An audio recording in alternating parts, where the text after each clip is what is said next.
I know. Okay. Clunk, clunk, clunk, here we go. Okay, that's a good reason. So we have minutes from November 24th, but we did have another meeting we had at least one. We had, yeah, Okay. we are having trouble finding consent agendas and piecing things together. Things have been kind of all over the place because of many people with helping out till Gotcha. that someone. All right, are we on? We are on. All right, welcome everyone to tonight's select board meeting. Today is Monday, January 12th. I'm Sabrina Dunlap, and we have Vicki Graham and Alyssa McCann. And Stephen Whitley will be joining us hopefully soon, and Jeff Donahoe is on the phone. So I'll make a motion that we allow Jeff to join remotely, which would be a roll call vote. I second the motion. Thank you. All right, Vicki. Yes. I'm a yes. Yes. Okay, so Jeff is with us, maybe. Hopefully. I mean, at least he can be with us if he wishes to. I think I'm on. Can you All hear right. me? Hi, Jeff, we can hear you. First up is Points of Pride. I had just a couple things I wanted to mention. It feels like a long time ago now, but we've had several difficult storms, including some like ice storms and some really messy weather. And just want to thank DPW as always. They work tirelessly. I sometimes see the plow truck, at 3 a.m. and they just do a really amazing job. So I just wanted to thank them. And also just wanted to thank everyone who has been part of the budget process, which is still ongoing, but I know our town employees and department heads worked really, really hard. And I thought Vicki did an amazing job, fantastic job presenting our budget at the budget committee. And thank you, Karen, too. First time for Vicki, first time for Karen. And I just thought it was super clear, and the budget committee asked really good questions. And I thought it was really well done. So thank you. Thank you. Yeah. I can't wait to make more, visual information, communicate more information visually at town meeting. I love that. So those are the points of pride. And Happy New Year, everyone. Does anyone else have anything they want to add? I think it's, I would like to say a special thank you to the staff at the library for all the programming they're doing during the winter time as after school activities for kids who don't want to go outside in the cold or for bad weather days. Yeah, they do an amazing job. And I received an email from a board member who asked if this is back a ways. Who asked that I share this with the board, which I did, but wanted to share it publicly as well, that the DPW folks worked tirelessly on that horseshoe pile as well. And it seemed like the more they dug, the more they found. And they really worked extra hard and went the extra mile to get that squared away. And at one of our school board meetings, plowing and field maintenance were also mentioned. Thank you, DPW. The school really appreciates what they do for what our guys do for their grounds, and keeping it nice. Okay, so next we have approval of the consent agenda. Want to ask about those, or you good? I am good. That folder was everything I needed. Hi.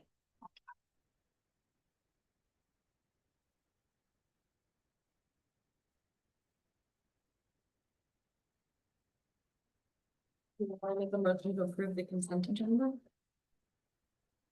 I move that we approve the January 12th consent agenda. Second. And since Jeff is remote, it'll be a roll call vote. Vicki, Yes. Steven, Yes. yes. Yes. Jeff, are you Okay. voting? Abstain. Okay, The January 12th or 2nd? it says 12. Okay. Should it say the second? No, I thought I heard 2nd. Sorry, my bad. It is approved. Okay. All right. Thank My you. intention Yeah. in my heart of hearts. All right, approval of the public meeting minutes from November 24th, 2025, which was not our last meeting of 2025, but that is the most recent meeting we have minutes for.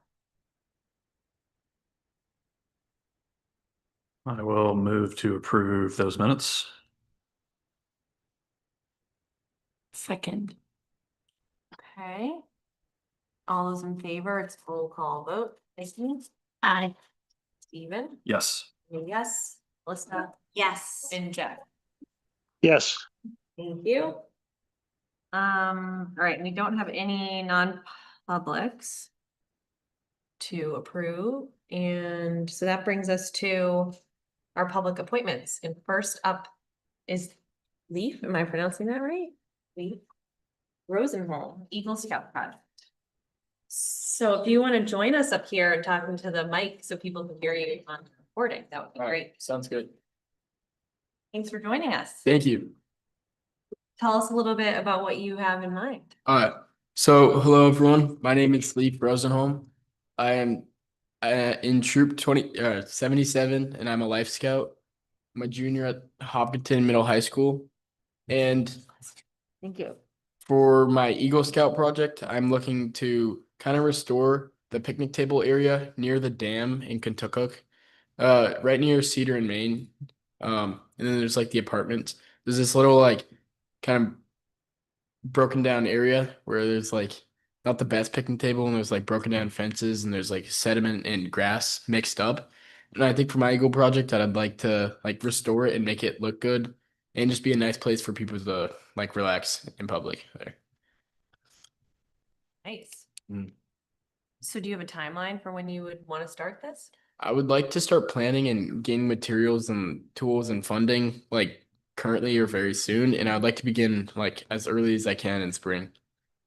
Once like the planning and everything is set.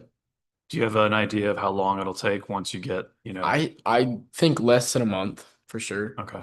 Couple of weeks. Yeah. If I make time for my jobs that I work, I can grind it out with the help of like my troop members and friends. Nice. How much money do you think you have to raise to get materials? So, hi, I'm Andy Rosenholm, Leaf's dad, and we put together a little budget before this. It's depending on how far he's allowed to go. It could be on the low side, 2,500. We could probably spend up to 10,000, depending on how elaborate we're allowed to get. They've told where you work. I work I'm not sure how that's relevant, but I work at Pat's Peak on the weekends and I work at Cedar and Maine like every day of the week. So currently I'm like pretty busy every day, but I make time out of Pat's Peak to get to the meetings and like help run stuff. Nice.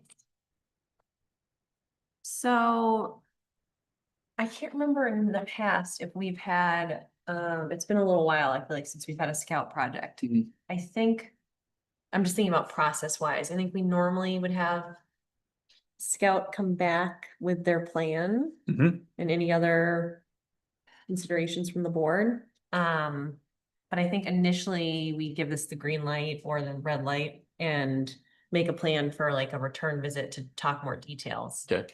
And then we can maybe talk about the scope and get our heads around like what you're thinking for how big the project would be and the cost and that sort of thing. Okay. I was just going to chime in that this location is, in my opinion, favorable because the town already maintains it. So Yeah, we wouldn't be adding to the town's maintenance. yeah. Do you need to know anything else from us tonight? I feel like I could figure this out, but who owns that specific part? Is it just the town? I believe the town owns it, yeah. Okay. Yep. That's all I was really wondering. Okay. These Yeah. these folks own it. Oh, really? Okay. These folks. Sounds good. The town owns it, we help make decisions about it. So maybe we could make a plan for you to come back and show us the plan Okay. or tell us more about what you have in mind. And we could talk about like the scope and that sort of Alright. thing. Sounds great. Yeah. Okay. Do you have a comment or question? Yeah, Ron Tomasik, I've been involved in quite a few Eagle Scout projects, and this is a good one. But just, you should be looking at it now because that area is plowed and you don't want to design something that's gonna get knocked over when they plow Okay. snow in it. So, Mhm. Sounds good. Thank you. excellent. It's a good suggestion. Does this little space have a name? Not as far as I know of. Okay. Honestly, there's just That like can be part of. your yeah, skill. there's like the huge cinder blocks behind it, and then there's a little path down to the dam, and then there's the picnic table, and like there's like kind of rotted fences. Now let's replace those or take them down. Probably replace. Is this the spot under the bridge or the spot over next to the parking lot on? Cedar? Parking lot on the side of Cedar and Main, near like I don't know how to explain it. On the opposite side of the fire station. Yeah. Yeah, Could we call it like an overlook or not really? it's a good name. No, it's a scenic. It's a- You can see the dam right there. Yeah. Any suggestions are good. So you said there is a picnic table there, at least Yeah. in the warmer months? Uh-huh. Yeah, but I think it could be like done a lot better for sure. Yeah, it's Yeah. old. It's an underutilized Yeah, area. exactly. Karen, did you have any other thoughts or? Like I said, I really like this spot. It looks like it needs a little TLC. There's, you know, a lot of overgrowth and I think Leaf could do a really nice job there. Thank you. with this. Jeff, did you have anything you wanted to add?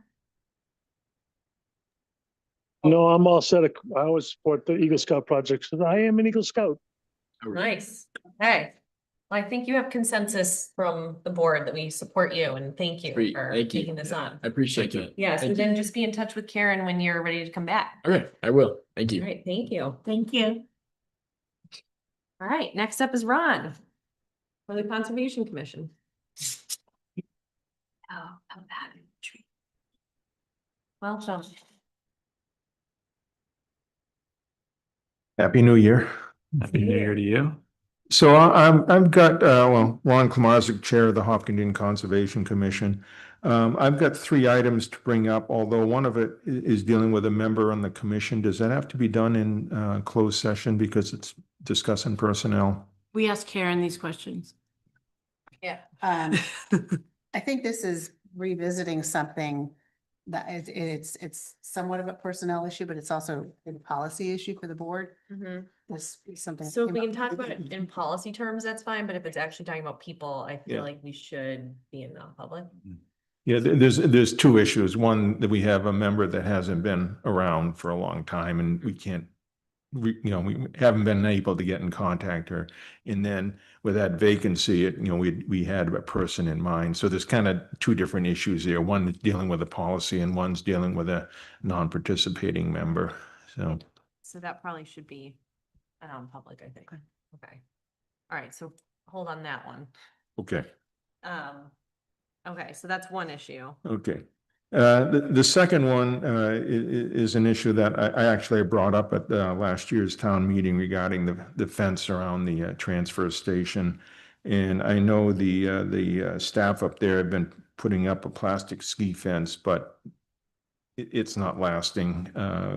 And because of the current recycling market, the paper and stuff isn't getting picked up as quick as it should be, and it is continuing to blow across the parking lot, by the hopper, and then down below where they bring out the full dumpster to get picked up by the trucks.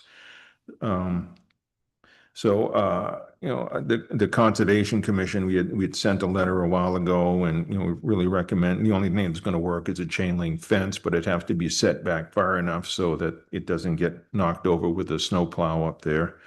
But the litter is becoming a problem. They're finding that, all paper is also got PFAS and all sorts of other stuff in it. And unfortunately, the Deer Meadow Brook is right below there, so the stuff is starting to end up there. Again, it's not so much, the plastic and the trash, it's the paper coming out of the recycling bins. So I don't know if it's probably too late in the budget to get that brought up, or was that brought into the budget, or just kind of looking for the status on that right now? Yeah, and that is something that we talked about when we toured the transfer station months ago. And then I think we were looking for an update, but Dan Blanchett was out for a little bit, and so I'm not sure if Karen has a solid update on. I haven't had a conversation with Dan about chain link fencing. We did talk about the snow fencing that's not working, and that's come down, I believe, because of, for plowing purposes. And he has asked the transfer station manager to put up some, at least chicken wire fencing in the interim. I don't know that we have a cost. I haven't heard of a number for chain link. That is probably going to be a fairly expensive solution. Yeah, I don't recall an estimate, but I could be misremembering, but I don't recall that being part of the budget. Yeah, I don't think it was, but I also thought that there were concerns around a permanent fence in plowing, Yes, I remember that discussion. which was part of why this has not taken off in the past, I think. Right. So, The exact order of events that I remember so far is that every couple months, we hear the request about the fence again. And every couple months, we want to check in with Dan to find out what's going on. And we've been getting like a drip, drip, drip of updates because there's been a lot of other things also happening. The pieces we've heard along the way was they got a fence, but it was the wrong fence. They got a fence and they're going to put it up, but it's going to have to come down when winter comes because of plowing.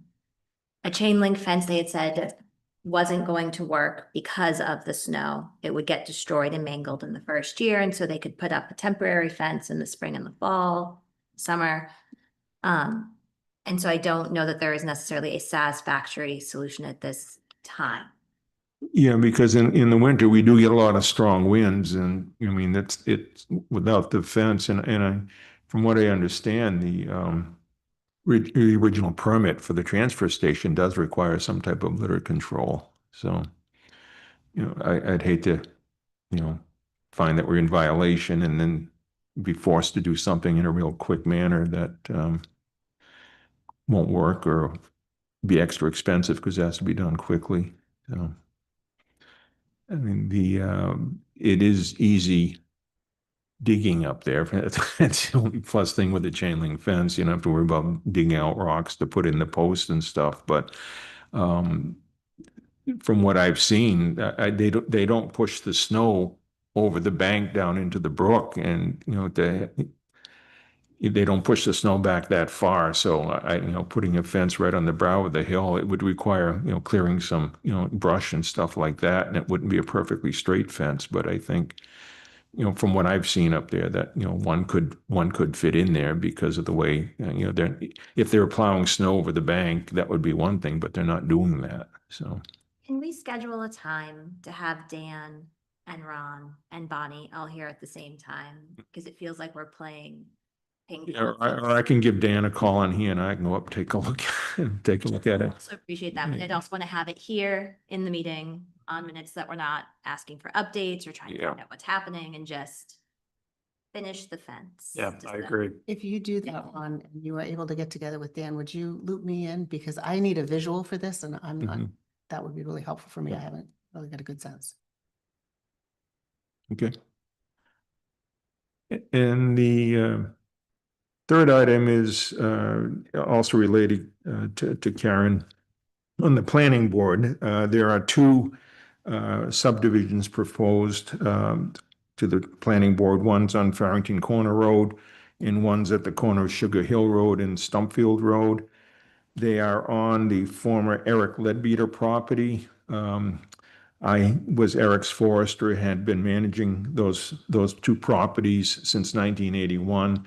When Eric passed away, his daughters inherited it. They in turn sold it. So although I am quite familiar with the property, I no longer have any involvement, interest, or anything in those particular lots. So I'm not representing the owners or abutters or anything like that. It just representing the Conservation Commission because of the type of development it is. Both of them are open space developments, used to be called cluster developments, where they're allowed smaller lots if they can set aside some open space. The one on Farrington Corner Road, the open space would be located behind the houses, between the houses and Interstate 89. It's not a big area, but the interstates tend to be a barrier for wildlife. And so quite often the wildlife will be walking parallel to the interstate. So this is going to give that green space along the highway, for the wildlife to still move back and forth without crossing the road. I was going to make some joke about chickens, but I'll hold off on that one. The other one on Stumpfield Road, Sugar Hill Road, does abut an existing town forest. It's not a large town forest. It's 9-acre forest, but then this will be almost doubling the size of that town forest. And it also abuts the flood control land. And we had, the Conservation Commission is kind of interested in protecting some land around the flood control area because that land, although the flood control is open space, it's not true conservation land because every once in a while it gets flooded and any ground dwelling critters here either have to move out or they drown. A lot of vegetation dies if it's a late spring flooding. So by having some additional protected land around the floodway gives animals a place to temporary place of refuge until the water goes back down. So, and both lots can be developed conventionally, but would require building a road. So by allowing this open space and not building the road, it reduces the cost of the development. Hopefully that's reflected in the cost of the lots. And it also reduces future roads that the town would have to maintain. So as part of this whole subdivision process, they will be offering to deed that open space land or open space lots to the town. And the Conservation Commission voted to urge the selectmen to accept those open space, that open space land that would be part of the development when it's offered to the town.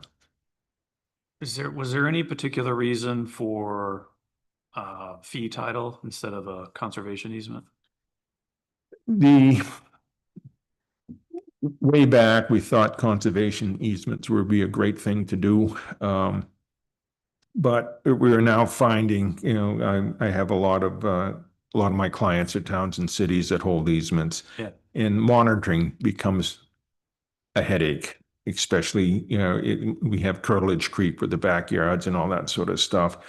But whereas in fee, we would have a lot more authority to do what we'd like to do on the property, and that monitoring, it's still going to have to be monitored, but it's a lot less complicated with owning the property versus, having an easement, the homeowners association owning it and then an easement. And then if there's a violation, it becomes a lot more complicated process as opposed to getting a stern letter from Karen. Okay. Yeah. Thanks, Ron.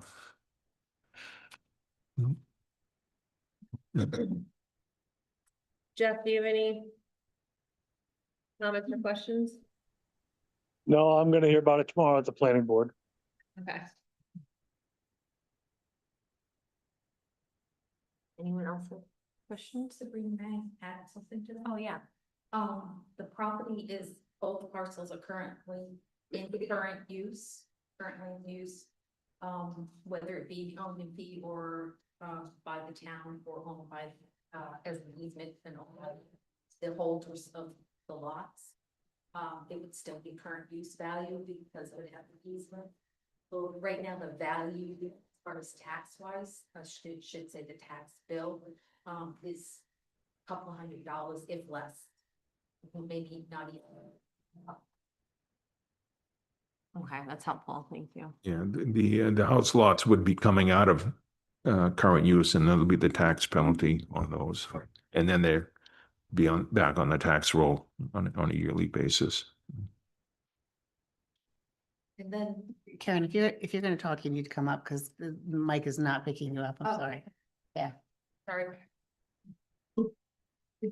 Oops, sorry, it was terrible. I just wanted to add the parcel on Farrington's Corner abuts the New Hampshire Department of Transportation property that they own, that the state owns, and 89, and then the parcel on Stumpfield Road, as Ron indicated, abuts a town parcel for us. It abuts Army Corps, which Army Corps has reviewed the project and is very happy or would prefer that the town does acquire this piece because of their flowage easement.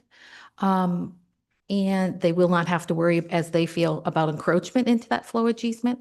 And then if you're facing the property to the left and across the street, is owned by Meadows and Timberland, which, they're one of the largest, if not the largest easements, through the Society of Protection of Hampshire Forests.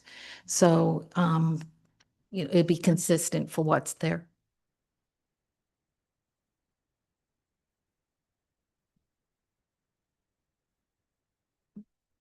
Vicky, Melissa, any questions or comments? Okay. So you're just looking for us to give this the okay, is that, or saying we support, or? Yeah, that at some point in time, the planning board will approve or disapprove the subdivision, but if they do approve it, the property would have to come to the town, so the Conservation Commission is just simply asking you to accept it.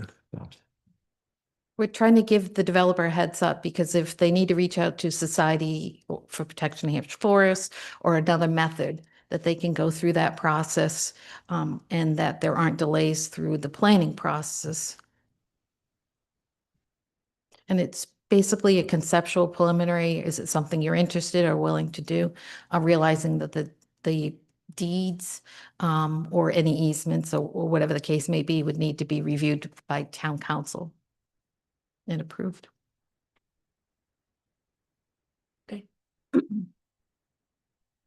I'm comfortable with what they're proposing. Me too. Yeah. These are probably good for moving forward. Yeah. Do you need anything more? No.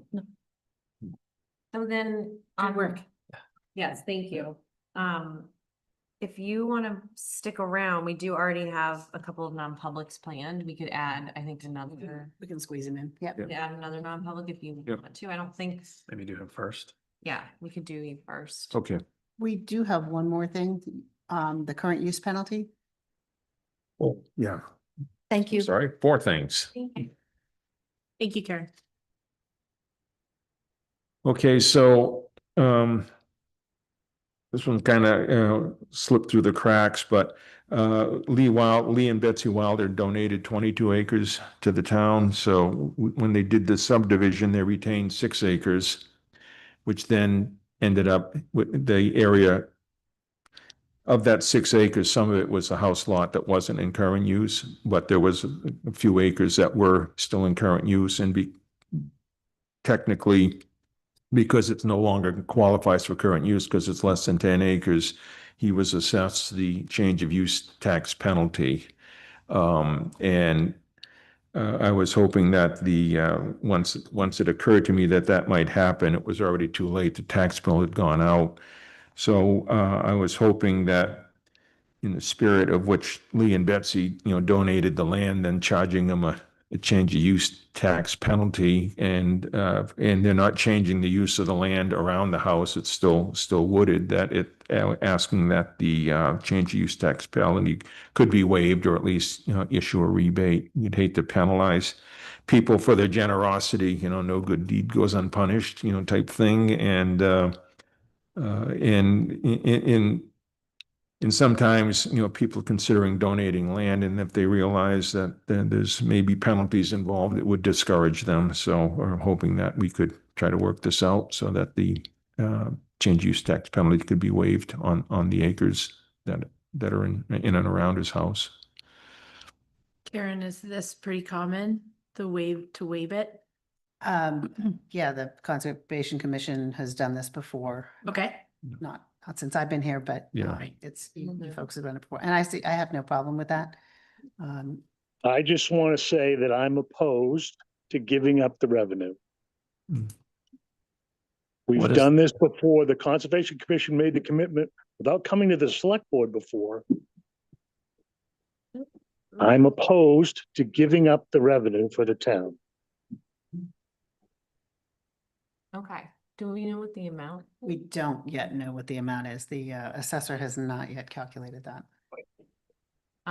Appreciating Jeff's perspective, I will say this feels to me a little bit like just an oversight. Like, I do recall in the past agreeing, like, this is part of the agreement, and so I agree with your perspective, Ron, that we don't want to penalize people for being incredibly generous, especially if it's probably something I think we would have agreed to prior to it going through. And I'm pretty sure you guys did, we did talk about that. Right, Yeah. yeah. So I would be in favor of. And so there's 6 acres that's what's, Yeah, the residual lot is 6 acres. Not all of that is in current use, because it includes his house, yards and grounds. Okay. I'm getting feedback here. and so the non-conserved land would still be assessed at non-current use rates. So all you're asking for is for the actual current use, The penalty. the penalty to be paid. Yeah. Yeah, okay. Yeah, I am comfortable with So that. there'd be more land would, be taxed now. Yeah.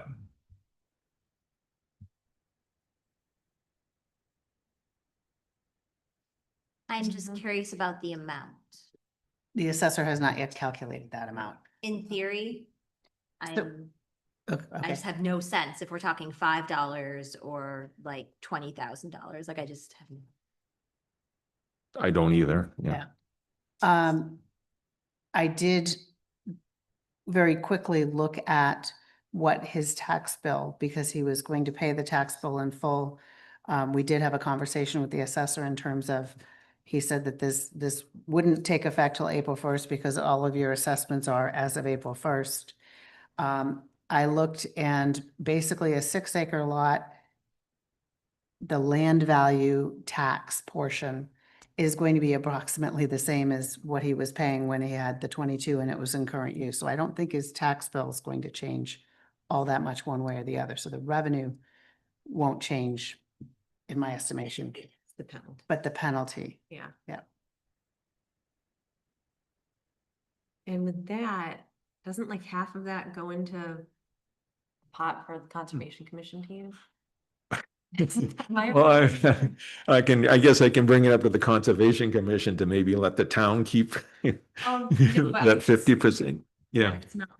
It's not like it's straight revenue, I don't think, it doesn't go into our. It does get split. Right, we split it 50-50. anyway, so I was just making that point, to show that it's actually not all. So do we want to see what the amount is and revisit it? Is there an urgency for us to like have a consensus tonight, or? When we get the bills created, we can hold that one out Mhm. and bring it back. Vicky, are you leaning one way or the other? I mean, I buy your, thesis that we shouldn't penalize them for donating to the town. But I'm happy to put a pin in it until we have more information.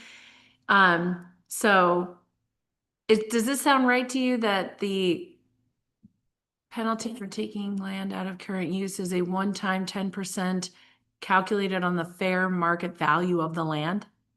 So that could be quite a chunk of change. Okay.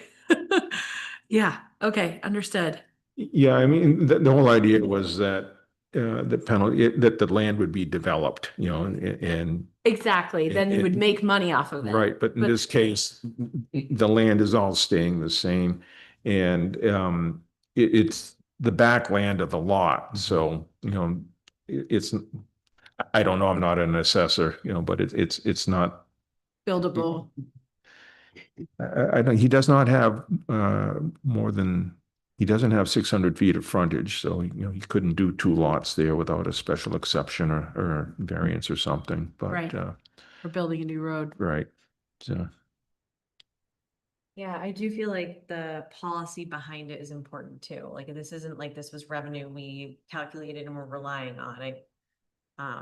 I just think it would be really bad form on our part to stick them with a penalty when they generously donated. And honestly, I do feel like this was just something that we all kind of missed. I think we would have agreed to waiving it prior.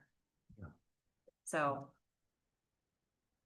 I guess I'm happy to wait if it makes others feel better, but I definitely feel strongly that we should be waiving this. So you guys want to wait and see what the amount is? I'm fine to wait. That's fine. Okay. It doesn't impact, cause sorry, did it go out in the December tax bill or? They're billed separately. They're separate Gotcha. warrants. Okay. Yep.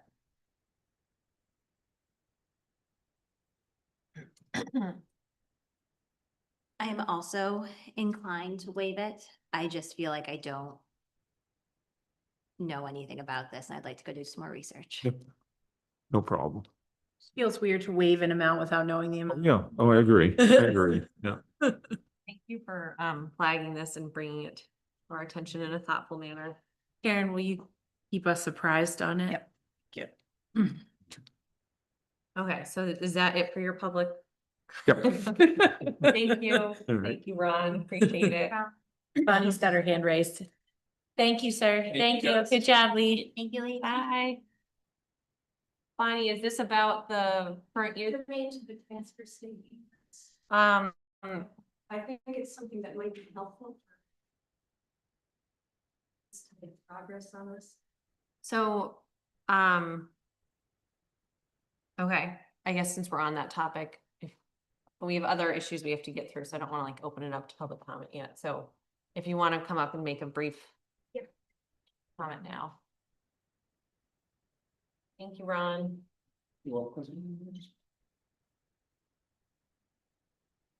Bonnie Christie, 302 Smithfield Road, Kentucook. I'm also the chair of the Waste Reduction Committee, just for context. I'm not speaking for the committee, though. It seems that we talk about this a lot, and I think you brought this up, but it never gets pinned down, you know, how much will the fence cost? When will it get done? And DES does inspection reports. As Ron mentioned, we have a solid waste facility permit, and it has conditions on it. And one of them is that we control litter and that the waste be managed in a way to protect the environment. The last inspection report I saw was from 2022, so I'm guessing that there will be one coming up. DES is chronically underfunded, so that's why it's not every year. When they do the inspection, if there are any deficiencies, they attach something called a deficiency report. And I believe if there are deficiencies, they have to be corrected within a month. Don't quote me on that, but that's what I saw in the last report. So that would sort of back us into a corner to have to do something if we don't go ahead and plan it and figure it out. So I just wanted to give you that context that maybe we could say by the next inspection, we will at least have a plan for when the fence will go up and what it will cost. In terms of the expense, there is something called the Recycling Revolving Fund. And that has last annual report, $15,808 in it. And that, since a lot of this litter and trash comes from the recycling, not all of it, it seems that we might look into that revolving fund and see if some of that or all of that, if necessary. I mean, it has just been sitting there for years and it's underutilized, and maybe that could be a source of money to pay for it. Do you have in front of you, Bonnie, the purpose of that fund? Oh, I've researched it before, but I don't have it Okay, tonight. that's fine. Yeah, it's for anything to do with recycling. And then you go back to in RSA 149, the definition of recycling. Yeah, I've looked at it before and I'd have to look at it again to see if this fits in that, but it seems it is related to the management of recycling. So I just thought I'd put that out there if it's helpful. I think it might be helpful if we are able to bring the parties together and try and finish this project, to have Jolene also at that meeting, not just Dan. Yeah, no, I agree. Yeah, definitely. Yeah. Thank you, Bonnie. Thanks, Bonnie. Thank you, Bonnie. Okay, so moving on to old business, we have the Bates Building lease.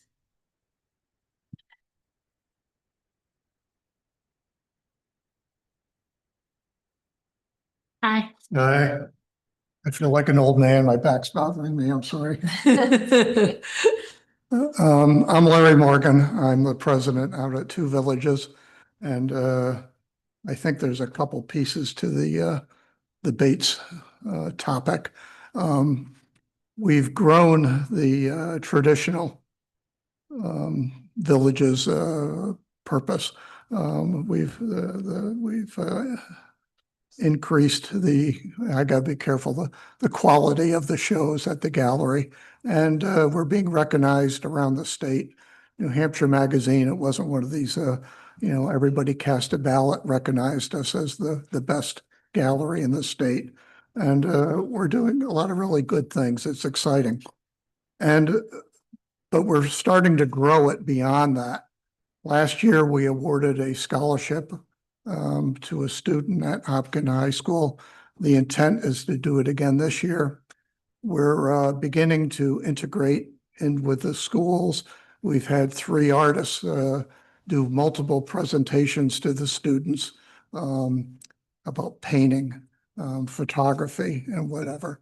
Well received. And we've done some baby steps into having classes or demonstrations. And it's not practical to do that at the gallery because we've got carpet and we've got art on the walls. So we've had some preliminary conversations, and a lot of those have been done by Annie Fry, who's playing grandmother now for 3 months in Wisconsin. So she's not here, but we're looking at expanding down into the lower level of the Bates building. To the best of my knowledge, it hasn't been used for years. And I met with the fire chief, and he didn't have a problem with egress. So it seems like a natural fit to be able to go downstairs and grow the concept of having classes. And we're going to start out easy, and then, I'd like to grow it into something more powerful. The intent is not to charge the artist for use of the space. As far as I'm concerned, we have a mission to bring good things to the town. And if we can provide lessons and whatever, it's just great. And I think it would tend to fit in with what we're doing with the schools. The schools, I think, are stretched budget-wise. A couple of the artists that have gone up and done a presentation at the school, we've compensated the artists for doing that. And we're having some big preliminary conversations about what else they would like or what else they could use. And I'd like to do that. So we're doing things with the school, and I'd like to think we could sort of integrate giving lessons and classes at the gallery. And we've got some really, really good talent that show at the gallery. One of the recent artists had a group of the high school with the high school kids, and they were just totally enraptured with everything she was talking about. And except she had to clarify that, you're not going to get rich as an artist. They saw the price of the pieces of art and just thought they appeared like magic.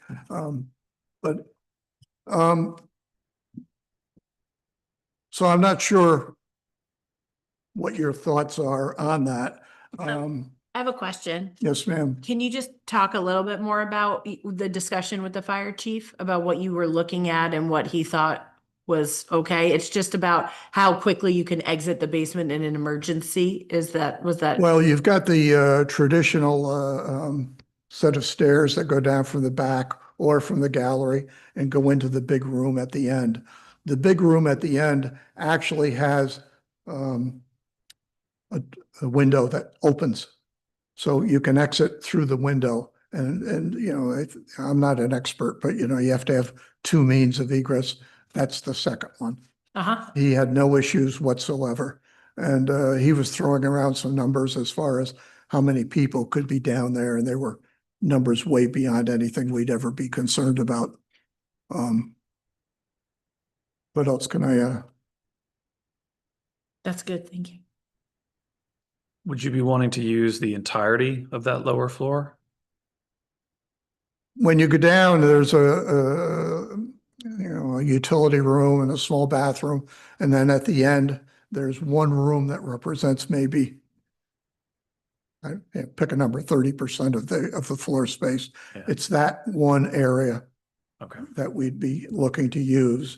And we would have to be, as we go into this, I'm not going to go in full steam all at once. But I envision the purchase of easels, tables, chairs, and everything you would need to have classes. What do we still have down there? Stuff. No, there's a safe that has a sign on it that says something to the effect, there's nothing in here but records. Please don't break it. So don't That attempt to belongs break in. Actually, I there- believe, doesn't it? I think so. And then there's a lot of stuff. There's some. And to be honest, it wouldn't be that difficult, to kind of have some stuff over on one end or something. Or in a locked cabinet or something like that. Yeah, I'm not sure how you're gonna have a locked cabinet. Yeah, there's old tax records there, and I've used those for research, doing boundary research and stuff like that. So they and those things are invaluable. And, like, look at people's inventories, you find out that there were slaves in Hopkinton. There's some really, well, not that was neat, but I mean, there's some very interesting information in there that's historical as well as legal type stuff. So it's not, the stuff is not just stuff that you can recycle. It's important. Yeah. But I don't see that stuff being detrimental to us using we've got plenty of room down there. And we would just have to come to some way to make you comfortable that it was protected or whatever. So there is the archive space down there, which is locked. And then there are some boxes, I think, as Ron said, with some tax records and some other records. Christine has mentioned that a lot of them are just kind of hodgepodge. There might be tax records, there might be some other, assessing records in there. They're all kind of just hodgepodged in there because they did go through some of those when they did the big purge a few years ago. She has no problem putting those upstairs and storing them. I think I would feel more comfortable that if there were going to be people in the space, let's just get all of the town stuff out. Yeah. I agree. There's some furniture, some of which might be helpful or useful to people. I've spoken with Dan Blanchett about, geez, could you guys clean this out if we went down there and marked the boxes that need to be moved upstairs, and then you could determine whether or not the furniture was worth saving and all. And he said, yeah, any non-snowy day, he could probably arrange something with a little notice. So that would be how I would envision So it you're moving saying we forward. wouldn't have to hire movers to move these boxes, that we could do it There's- ourselves? Yeah, there's really not that much. It's Okay. not like it's packed full. It's kind of all over the place, but not floor to ceiling like in the archive space. So if like Christine and Emily went over there with tape and labels. Yes, no, yes, yeah. Okay. Just to give you a feel, Kathleen Dustin is a local artist. I don't know if you know Kathleen, but she's got stuff at the Smithsonian, Boston Museum, and her specialty is polymer clay. And she wants to have some classes using polymer clay. We've got another gal who's a great artist, and she wants to talk about or teach, the preliminaries of getting into painting. So those are two things that we're kind of coming into focus, and with permission, we would be scheduling something early summer. But, and then as things go, we would try to grow the activity. How many people did he say were allowed in the space? Don't hold me, it was an order of magnitude like 30. Okay. And when I envision classes down there, I'm thinking, maybe 10. 8 to 10. So, but he was way up here and I had no concerns with that limitation. And if we went this way, I would record the number and Right. make sure that we were all in compliance, but Right. it was a non-issue at that point for me. Is the actual lease in one of our non-publics? Okay, good. Thanks. Okay. Well, I don't have an issue with, as long as like moving stuff out is not a huge pain and there's no, like, it's not gonna cause problems for town employees or anything. I don't have an issue with them using it for classes. Okay. The other piece of the conversation was the 5-year option on the lease. I think we wanted to nail that down. And I think my conversations with Annie were that the Two Villages was in favor of a longer term lease. I don't have an issue with a longer term lease. We're growing the organization. My only issue is I've just got to keep things within what can be expected from a volunteer organization. I tend to get carried away. But the concept of classes, it may require hiring somebody to manage it. We would oversee and set guidelines, but I just have to be careful we don't stretch our people. I mean, they're all volunteers, including myself. So I don't have an issue. We're here for the duration. So we could talk about that when we talk about police. Yep. Yeah. Cause I think we'd have to add some language, I think accounting for the expanded use too. Does anyone have concerns with potentially moving forward? And Jeff's off now, I think. No. Okay, so I think, we'll just need to talk about logistics and where to move stuff and when to move stuff and then we can talk about more details when we talk about the actual lease, which it's been a while since we talked about that, so. That is, we are gonna talk about it tonight. Are we talking as a board first and then? Yes. Okay. Yep. So You guys we'll are be talking talking about as a updating board. these and we'll be Okay. in touch, so. But I think you have consensus from us about the concept. Good. And again, we're not going to be rushing into this. But the intent is to grow it. And I mean, we have a lot of foot traffic already. I think in a year, we're around 3,000 people, not Wow, that's great. 3,000 different individuals, but the foot traffic. And, I just see the offering classes increasing that. We offer concerts now. We've had a couple of concerts sold out. We've had a poetry reading, we've had a book reading. So we're growing beyond the traditional hanging of art. And it's you've got to come visit. The next show is going to be a really good one. It's going to be a home run. That's awesome. So, Well, thank you. Thanks for coming in. okay. And yeah, I guess you guys can be in touch about logistics.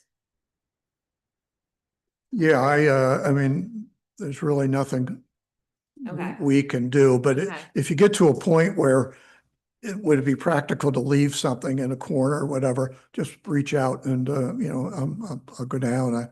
I can't imagine it being an issue. Okay. I'm worried about paint on the floor, not paint flying around. I'm a classical painter. I don't believe in Pollock style. Good. Okay. Good to know. All right. Well, thank you for coming. Yes, ma'am. Thank you. Thank you. Okay, next up under old business is a request to record more meetings. Yes, and there's an email in your drive that I received back in December asking specifically for, I believe, the Housing and Planning Board to record and make available those recordings to the public.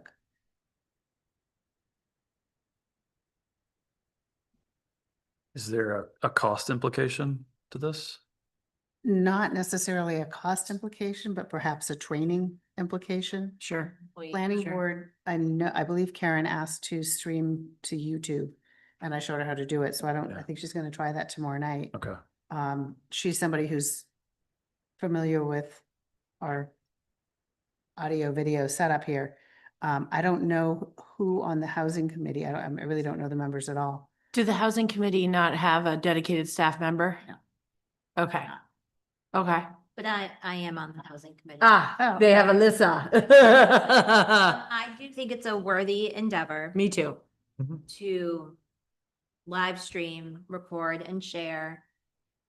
And I think that starting with planning and housing would be a great way to create a documentation and a training booklet that all committees or anyone could use. So we could use it as a beta test almost to figure out like, how do we document this in such a way that other folks could do this so that participating in these committees or at least being knowledgeable of them can be more accessible to folks regardless of their schedules or what they can do.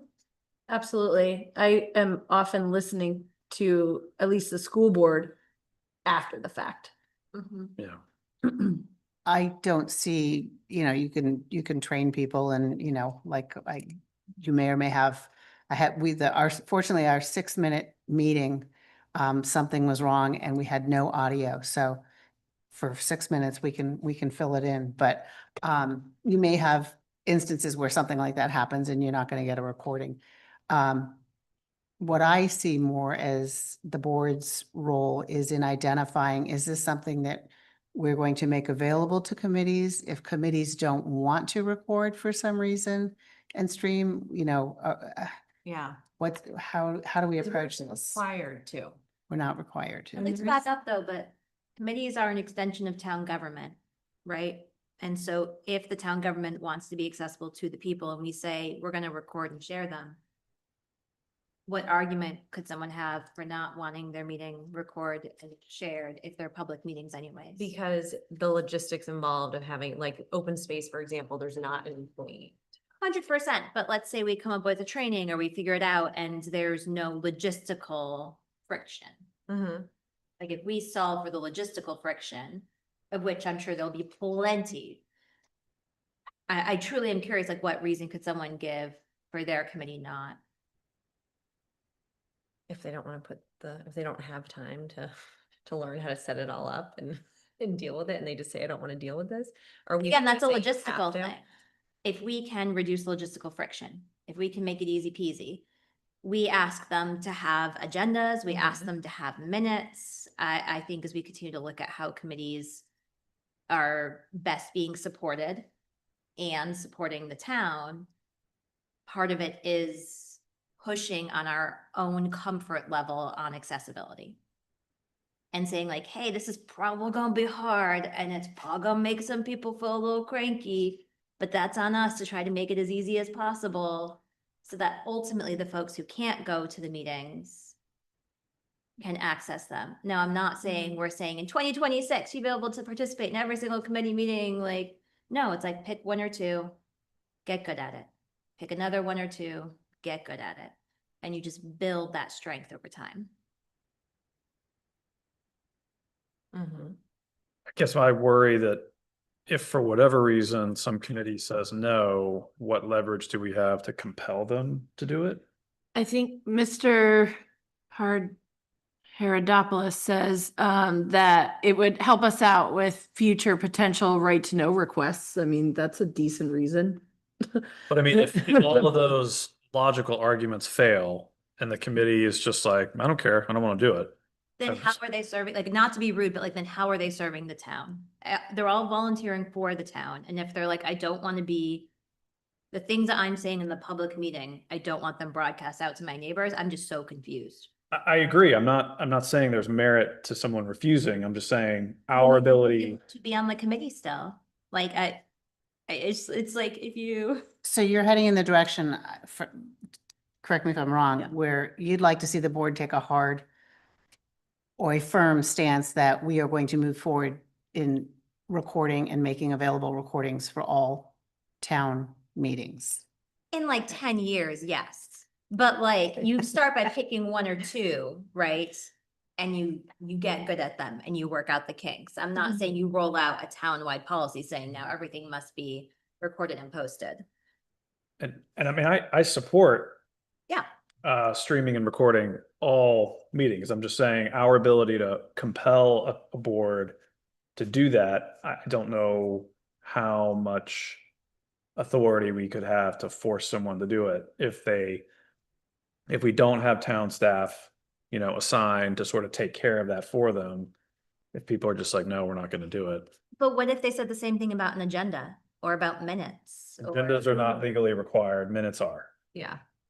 But I'm just saying, like, would we say, to me, having someone, if we say this is what a committee needs to do, having someone say, I'm not going to do it, and you asking, well, what do we do if they say no? It's the same thing as if they're saying, I'm not going to do minutes, or I'm not going to do the purview of my committee, or I'm going to me, it just feels so outside the realm of. Yeah, maybe it'll never happen. And Hopefully it won't. And the Yeah. conversation I'd have with that person is I would stare at them blankly and go, I'm so confused. Mhm. I don't have an answer, an argument, because I'm so deeply confused if something is accessible and we have reduced friction and we have figured it out and you're going to tell me we're not going to do it. Oh my goodness, and who are we serving? I mean, I'm in favor of us saying, you know, we expect all committees to do this. I'm just being transparent that if some committee is really rogue and says, well, that's great, I don't care. Then that, again, that conversation is like, what you doing over there then? So what is this committee on? I'm And curious, as Ron sits on at least two, maybe more. He has his hand raised. I know, I'm curious to hear what your thoughts are, Ron. We can You pick come to the up when you mic. come to Yeah. the mic. Speaking of transparency. We have a new person doing minutes, so we want to make sure that she hears everything. Okay, as a consultant forester, I said I've got a lot of towns and cities as clients, and four of them have the meeting, I meet with their conservation commission, but all four of them have an audio person there that's not on the committee that handles everything. So you know, being at a meeting that's being broadcast, I personally don't have a problem with it, but the technology there, you know, I mean, Karen was saying, Karen Robertson, that she had trouble with something and this and that. So if you guys could provide an audio person that could handle all that, I think that would solve a lot of your issues, concerns. Because I'm, you know, I still have an old flip phone, so I'm not real tech savvy, and I don't know anyone on our committee that is, if there's a problem type thing. So you'd have to either train a lot of people or pay for an audio person to attend the meetings. That. I'm also thinking about, so I think there's a balance because you've got people who serve on these 20+ committees and they are putting their time in as volunteers. And you can say, if you care so much about open space, then show up to the meeting. Now, if somebody had an access problem, we would of course accommodate them. But I think, but how could we accommodate them if we don't have the structures in place to accommodate them? well, my point is just that I think we're dealing with a ton of committees. So I don't want to be arguing about something that we don't need to argue about. To your point about like, we would start with like, you know, a handful. We wouldn't try to overhaul all 20. I mean, knowing that one of the most impactful committees in town is the planning board, right? Right. So The you start- request, yes. Yeah. Correct. And I'm not saying we put out a policy saying, remember, but I'm saying like the philosophy of it. Right. The philosophy of be as accessible as we can and don't let logistical hurdles be the sole reason not to pursue something. That is fair. Yeah. Recognizing that likely there will be some amount of staff time involved somewhere along the process. And perhaps suggesting maybe opening it up to any of the committees and say, hey, we want to make this available to you if you're interested. See, I'm also mindful not I would say we pick those one or two and we iron it out. We don't open the doors to everyone yet, because then you could have someone who, no offense to anyone, is good-hearted, but really bad at tech. And suddenly you're in a position where you have a committee that doesn't have the same demand and you're spending more of your time trying to work out theirs than work out the one that's going to have the biggest impact in terms of the most number of people. But ultimately, once that is figured out and we feel like we have something documented and we know how to, yes, like opening it up to say, if this is of interest to you, and get the folks who are interested and then evaluates and say, okay, now where else do we see the most public demand? Let's just keep going down the list. And maybe we'll never get to open spaces, right? But the point is, like, you start on this process of accessibility and technology is going to evolve and the folks in the committees are going to evolve and it's going to keep going. So I was just thinking that, like, I think our audio visual system has been cobbled together over a long period of time, and there are streamlined options that we could look into. You know, I mean, I agree that not everyone on all 27 committees can do this Yeah. setup, but they could push record on an iPad. You know what I mean? Like, there's got to be maybe some smaller version for maybe some less complicated meetings or meetings that don't take place here, right? There's probably some that take place not in this room, but that where we could do something that's better than nothing once we get to that committee. I think housing and planning happen to meet here. So, Makes it easier. yeah, but I mean, we've all got video cameras in our pocket. Not me. I bet your flip phone can take a greenie video. So we have this request that's come in. Is it that we say, yes, we are interested, and then let's revisit this in the goals conversation we're having later to figure out where does this type of project fall against everything else? Or is this something that we have to do something more with right now? Well, if we have, so planning board has staff. And Mhm. so, I mean, maybe that's one way to slice the onion is say planning board, because they have a staff, and Karen, it sounds like, not Karen or Karen R. She's pretty savvy. Yeah, has already sort of thought about this. I think both these boards ought to be up and running as soon as we can get them up and running. And I'm saying, I think it's easier for the planning board because they have town staff. Yeah. And it may be a little more challenging for the housing committee to find someone who's willing to be trained. I mean, again, I'm on the housing. That's you. Oh, that's right. I forgot about that. It's her. That's right. And the housing committee is one that has zoomed in their consultants, like they've been on Oh, perfect. tech. It's, Yeah. yeah. Yeah.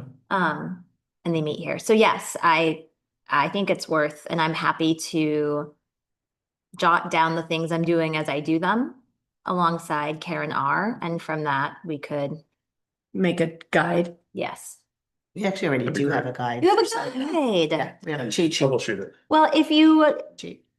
you send that guide, then, and then obviously I think, and then like logistically, the thing is like just getting the meetings scheduled and making sure that they are in the correct, what have you, and when meetings are overlapping, That to do then. to staff, I believe.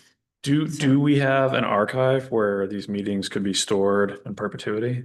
I'm not sure. I know that the YouTube. That YouTube was our We archive stream to opportunity. YouTube. I don't know if that's free. That's Yeah, what 'cause I'm we wondering. Definitely need to consider any costs. of, Yeah.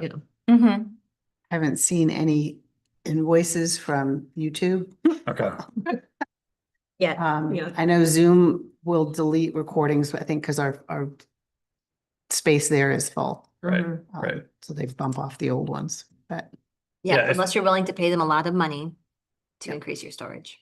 If there's a way to retain everything we have from the past as well as whatever we record going forward, I mean, we should definitely explore that, but there to the could be best of our ability. Yeah. Again, I think we need to comply with the law, which does not include recordings.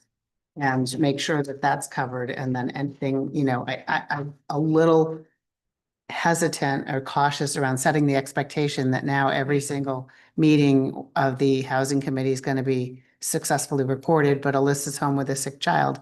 Right. Could be We bumpy. need, Yeah. yeah. Could be a little bumpy. We have to make sure that expectations are very Right. Yep. clear. And that we are doing this not because we are required, but because we're making an effort to be as accessible as possible. Yeah. And so there might be bumps where like, there might be a meeting that's not recorded. Yes, there will be imperfections, there will be mistakes. Um, Try. okay, so maybe we can start with talking to Karen about the planning board and seeing Okay. her We'll thoughts see how on it goes that, and tomorrow then night. you. Yeah. Well, Great. for the housing, we can start there. Because we already record select board, school board, budget, I was zoomed in the other night. Are there any others that are regularly broadcast? I don't know about zoning boards, Zoning, I feel like I have dialed in zoning. but that may be just if they have a special, Mm-hmm. Yeah, I think actually, let's look. And it may just be the Zooms are there as a mechanism for people to listen in. and participate, yeah. yeah, listen in. And I mean, all these committees have minutes too, so I know that might not be what some people want, but you do have the ability to see what happened in these meetings. Okay, so more to come on that, it sounds like, but I think we're in consensus on what direction we're moving.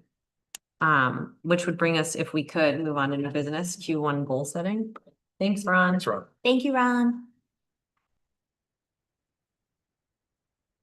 Perhaps related. Wording. So. I feel like, Vicky, I want to say you had sent some ideas. Maybe it was. no, I can't- So way back Yeah. in October, Yeah. Vicky and I sent an email to Erin and Sabrina. That was part notes and part projects in which we had proposed, and I have not looked at this since October. Just pulling it open now. Not sure the best way to hand it to It's all of you right now. Probably in the later meetings or a later meeting in October. Wrong computer. I'm pretty sure I put your email in there. Are we talking about like high level goals or like discrete tasks? This Well, I is the one where we had proposed priorities. Like the George Park bathroom? They were things like stewarding town infrastructure and financial stewardship and transparency. And then the Okay, other- so high level with some details beneath. Yeah. Is this the meeting of the 14th or the 27th? I think it would be the 27th. Okay. Dive in there here. Oh, Bates Building lease. Project draft, is that? Maybe it. No, the committee project that was, It's different. yeah. Got Although that that over is here. something to be It's- worked on. Absolutely, it's gorgeous. Add it to the Google list. I don't think it's in that one. Okay, well, anyway, I'm gonna that, send you a piece. okay. That document had some good ideas, but I guess we haven't done like official goal setting as a select board. At least in my time and memory. And so I guess just wanted to have a discussion about what you guys think this should look like or could look like. And maybe it's a combo of high level and some actual goals, like figure out what's going on with the fence. Right. Section. No, absolutely, absolutely. I've got a couple discrete tasks that I don't want to let go of. Yeah. That I put on page 1 of my new 2026 binder. okay.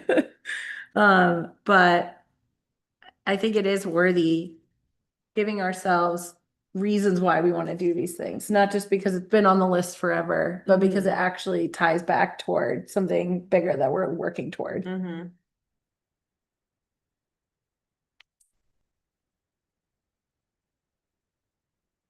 Okay. Do you have any thoughts on this? I have many thoughts. Okay. I mean, I think having high level goals for the year in general. I think the things Vicky popped out in the budget meeting were in line with the general direction, but then setting project goals by quarter and Mhm. saying like, hey, by March, we want to get this thing done. Mhm. and having a clear owner on the select board who is in charge of checking in on it, following up on it, and keeping track of it. Mhm. In support of Karen and everyone else. So, At budget committee, I took the time to put some values in our mouth, so thanks for being okay with it. So, and this is not earth-shattering information. I mean, we've all talked about all this a lot, but so I had said that the budget reflects our values, which include delivering essential services, protecting public safety, stewarding environmental health, promoting social well-being, and following all laws and regulations. Mhm. It's a good list.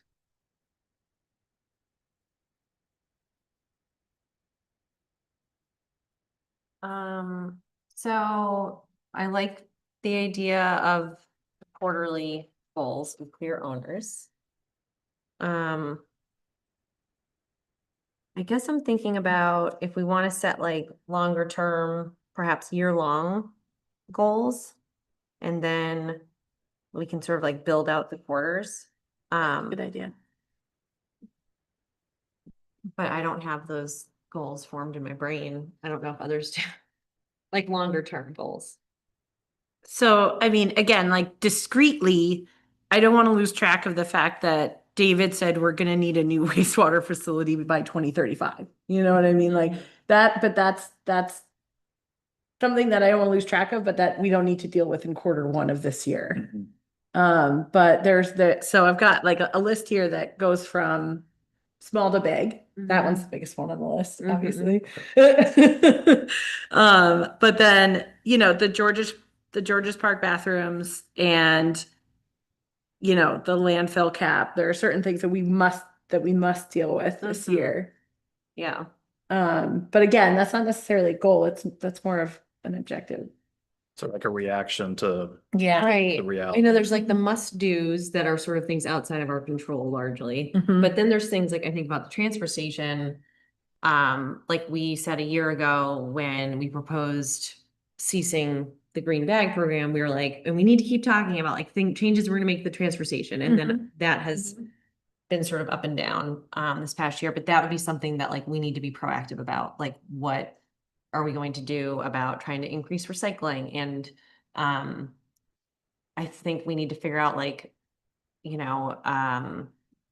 there gonna be like a replacement for the green bags, or are we gonna do the gate Stickers. system? and Right, look at gate stickers. yeah. I mean, I was Yep. at the dump the other day and there was a truck with mass plates. And people were not happy that I was sort of peering over, seeing if they had a sticker, which I don't think they did. But it reminded me that like, we need to think about these things and have some like really sort of concentrated, sorry to be turned my back. Oh, to it's you. okay. Like concentrated conversations. So that would be an example of like, I think an actual goal we need to set of like, where do we want to be at the end of the year in the transfer station? Mm-hmm. And then there's things within that that are like the fence, like a very real Yeah. goal that we can hopefully achieve in the next few months. If I were to log in to Zoom, would you be comfortable giving me share screen powers? Yeah, yeah. Excellent. Thank you. Sure. I was trying to think, wait, what do you want to see on here? But like, there's nothing to see. So while you're pulling that up, I'm just thinking process wise. What if we, at our next meeting, we all come with what we think as either an annual or for you guys who are on here longer for certain, like maybe year or 2 or 3 out. And then within that, think about quarters, like we could say a goal I have is figuring out the sticker situation at the dump. And my goal would be by like Q3, we have some sort of new system, or we have like at least explored potential possibilities. And then as we work through that, we can also go through the like more detailed concrete things. It can be a list of like must do's and like the fence and things that we would like to do. Yeah. So maybe we could do that, but then for purposes of tonight, if there's certain things that you want to be like, we need to get this done by March, like let's list those out right now. Uh-huh. Would that work for people as a process? Can you, I don't mean to make you repeat it, but can you repeat it then? Yeah, so my thought was, and I'm just spitballing here, is that at our next meeting, we all come with like thoughts on goals we'd want to see by the end of this year. And I was saying for people who are gonna be on longer, maybe 2 or 3 years out. And then we can work back from that and break it out by quarter. And I was just using the transfer station as an example of something where like we need to be proactive and there's things there like we must get done and sort of break it out into those categories. And then for purposes of tonight, we could go through like, what do we think is on our list right now that like, we need? Where did that go? What are things that we absolutely like need to get done in the next few months and like list those out right now so we don't lose track of them. But Yeah. for sort of the bigger picture conversation, I at least would like a little more time to organize my thoughts on goals. So can I just throw a couple things in? Please do. I think it's important that you guys are actively involved, which is great. I see this as a pretty involved board. But I think there's some things like the fence, that's something that probably the board should say, hey, this needs to get done. And then that gets handed off to employees. Something like a longer term financial strategy, maybe the replacement of the wastewater plant, update of it or whatever it is. Some of those bigger things I see as, board level, like, okay, let's figure out how we're going to move this forward. Create a timeline, things like that. So I think there's some Point. That's a good distinction. Yeah. there's some biggies and then there's some stuff that, or maybe the biggies break down and then the little things get handed out. I don't know. So to that end, exactly what Karen was saying, understanding the ownership, what are we just tracking and we're expecting information back and we're expecting to hear if that information or if something's happening that doesn't allow it to move forward. Versus I think what has happened is that we are like, let's get an update on that. And then a couple months go by because other things come up and we're not aware of that and we're not keeping track of it. And so if it's not a priority and it's not listed on the follow-up, we just kind of lose sight on it. But I completely agree that I don't think setting the goals and the priorities means that we are all going and showing up in other departments and attempting to in any way encroach on any town employees like work at all. It's more making sure that we are focusing our conversation, asking for updates and spending our time when we're here in the right place. And so as we were just talking about an example, when I think about goals, I think about like, what is it overarching? What are the principles as to what you're trying to achieve? And then what are the actual projects or actions underneath that? And when are they going to get accomplished? And so like the wastewater, Kentucky water systems, the transfer station, we've talked about financial and operational reviews of the transfer station. So like understanding what are we actually making on recycling? How much are we recycling? And then those specific things like the fence, the gate, the recycling building plan. And so these are things that we all were talking about back in October. So it's about saying, what is it that we actually want to cross off this list this quarter and know what we're doing or pushing towards. And so Is there a boards and committees avenue for assigning ownership too? You know what I mean? Like, just let's say, for example, the recycling building. Is that something where we know it's coming, but it's not immediate? So we ask CIP to have like some deep conversations about it. 100%. It's all about leveraging what all of our committees and boards are set up to do. It's not about doing the work on their behalf, but it is about focusing our attention in the right place so we don't let something slip through the cracks. And one thing that wasn't clear when Vicki, we first drafted this back in October is one of the things we do, maybe it exists somewhere in a different iteration, but what we really need is a calendar that shows contractually, and I'm putting air quotes around contractually, what are we supposed to be meeting with all these different groups that we have cross-town, cross-organization contracts with, right? Because I feel like each month I have been delightfully surprised to learn that there's another group or organization that Hopkinton is supposed to be. You know what I'm saying? Like we had all of those dates from 10 years ago with the fairgrounds. But there's no master calendar that says like, hey, as you're planning your year, select board, in Q1, you're gonna wanna meet with the fairgrounds group once. Like in Q2, you're gonna wanna hook up with Webster and talk about the transfer station, like. I see that as this position's job. To get their head around that, to figure out, you know, right now, Beverly told me she just put a bunch of reminders on our shared calendar that we're gonna have to revisit some TDS agreements we're entering into. In 2 years, 3 years, whatever it Yeah. is. And I that- absolutely so agree. that you guys aren't, you know, other than getting a list and saying, hey, this year we're gonna tackle this, this, and this. Or this agreement, that agreement, and another one. I absolutely agree that it falls with the town administrator to be the keeper of that and the manager of that. And for new select people, we should have access to the high level version or a rundown of it or something that lets us get our heads around what does a year look like. Because I think what can happen is there's an assumption. I don't want to sit here and wait to be fed things. I want to understand holistically like what is happening, so that when it is time to make a decision or have a conversation, I'm not just showing up to give my 2 or 3 day developed opinion about it because I saw it pop up on the agenda, but rather I knew that this was coming and I built my knowledge base around this and I understood that this was one of the responsibilities of the select board because of the contracts we've signed. And I feel like that has been missing in my experience through no fault of anyone, but something that I think would be really helpful for the health and longevity of the town is for that type of high level to exist and to be accessible to folks so that they understand just the rhythm.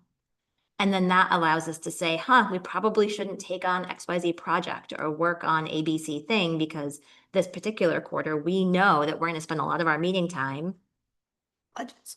Yeah, budget season's a great example, right? We know going into budget season, we're not going to bite off a lot of other things. And I would like that same thing in the other areas. So I will stop sharing, but thank you for giving me the ability to do that. Yes.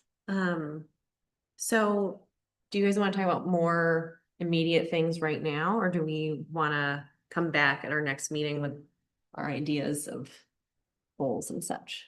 Well, so I mean, very short term, apropos of Alyssa's comments, we need to finish the ambulance billing conversation. Right? And that's not a goal, but it is part of this multi-year, multi-town web that she's describing of web of contracts. And that just happens Yeah. to be the very next one, right? That we need to iron out. So I guess that's not really a goal, but that's just something like you said that like, I want to make sure that we don't accidentally, forget to talk about. And then we set ourselves a goal with the economic development community coordinator position for ironing out, what we want to post, for the job description. Yeah. And I don't want to go off on a tangent on that right now. I just don't want us to, I want to lose track of the fact that we already set a goal for Q1, which was that.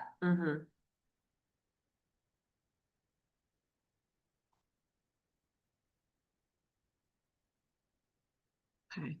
On the ambulance, I thought that, didn't we wrap that up?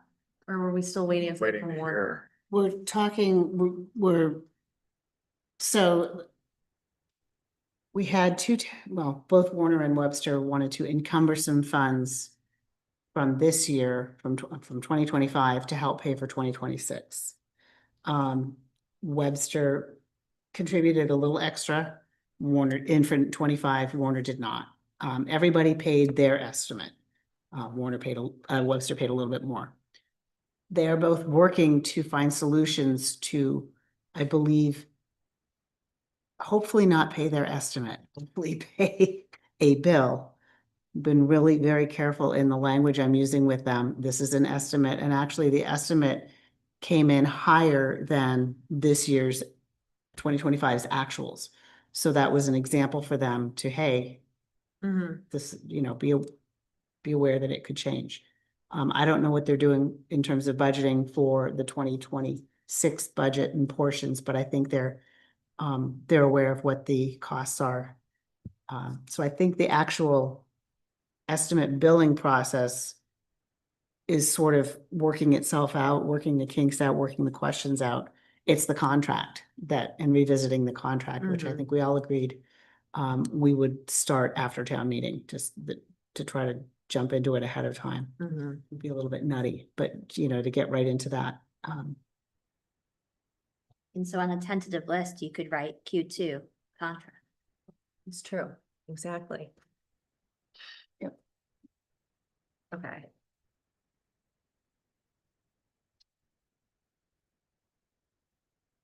Was there anything else on your list, Vicky, tonight that you want to make sure we don't lose track of?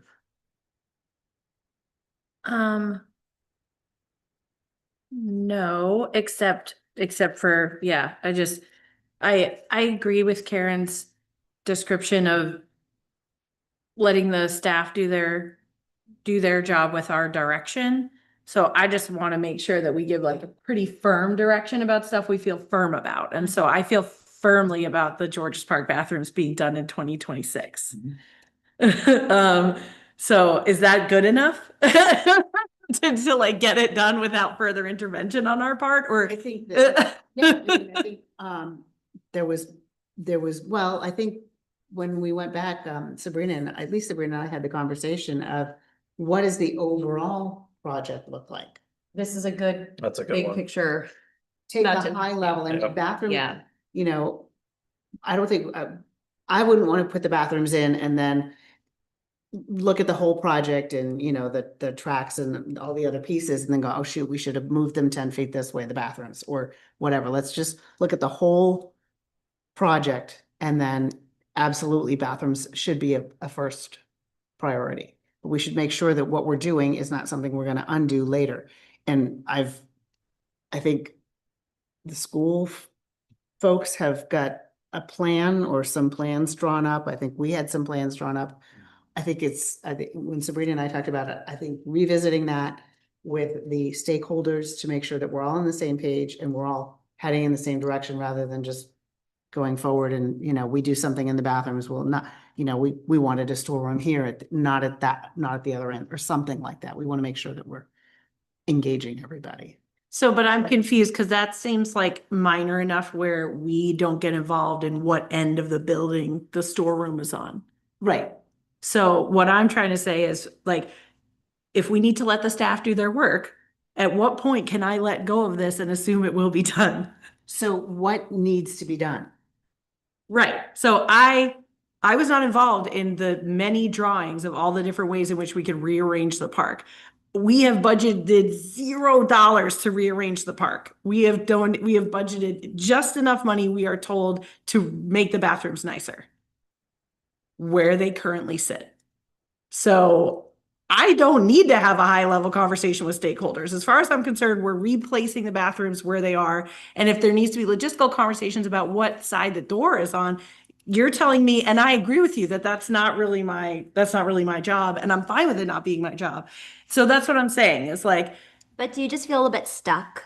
no, I'm saying I hope I'm not offending anyone by saying this. I don't want to look at all of the drawings from 5 years ago, 8 years ago.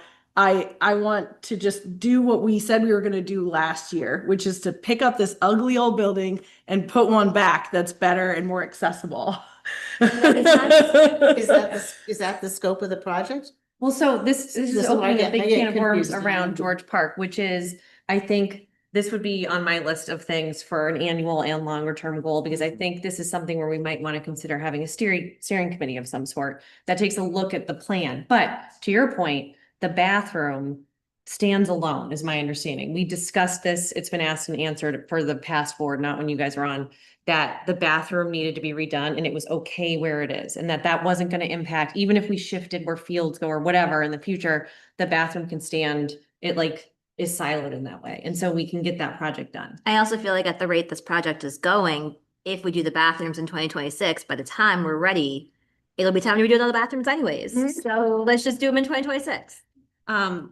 There were people who said they felt that it was urgent enough that we needed to just replace the bathrooms, that it was becoming like a safety issue. And so that's why we were like, let's just do the bathrooms. But then similar to the transfer station, George Park has been on this sort of endless cycle of like, when are we gonna do with it? And there was a group that put a lot of time and effort in, but that was nearly, gosh, it was probably like close to 10 years ago now, is when I first started on the board. Yeah. We came up with this plan, but there have been people since that plan was developed, who are like, we think you need fresh, ideas and fresh stakeholders, because some of those people probably like have left town or whatever, are no longer involved, who are like, were Right. the original George Park plan. Or maybe like the materials they thought we would use, it doesn't make sense to use those Yeah. anymore. But So- are we saying, what I'm hearing, or what I feel, let's just do the bathrooms.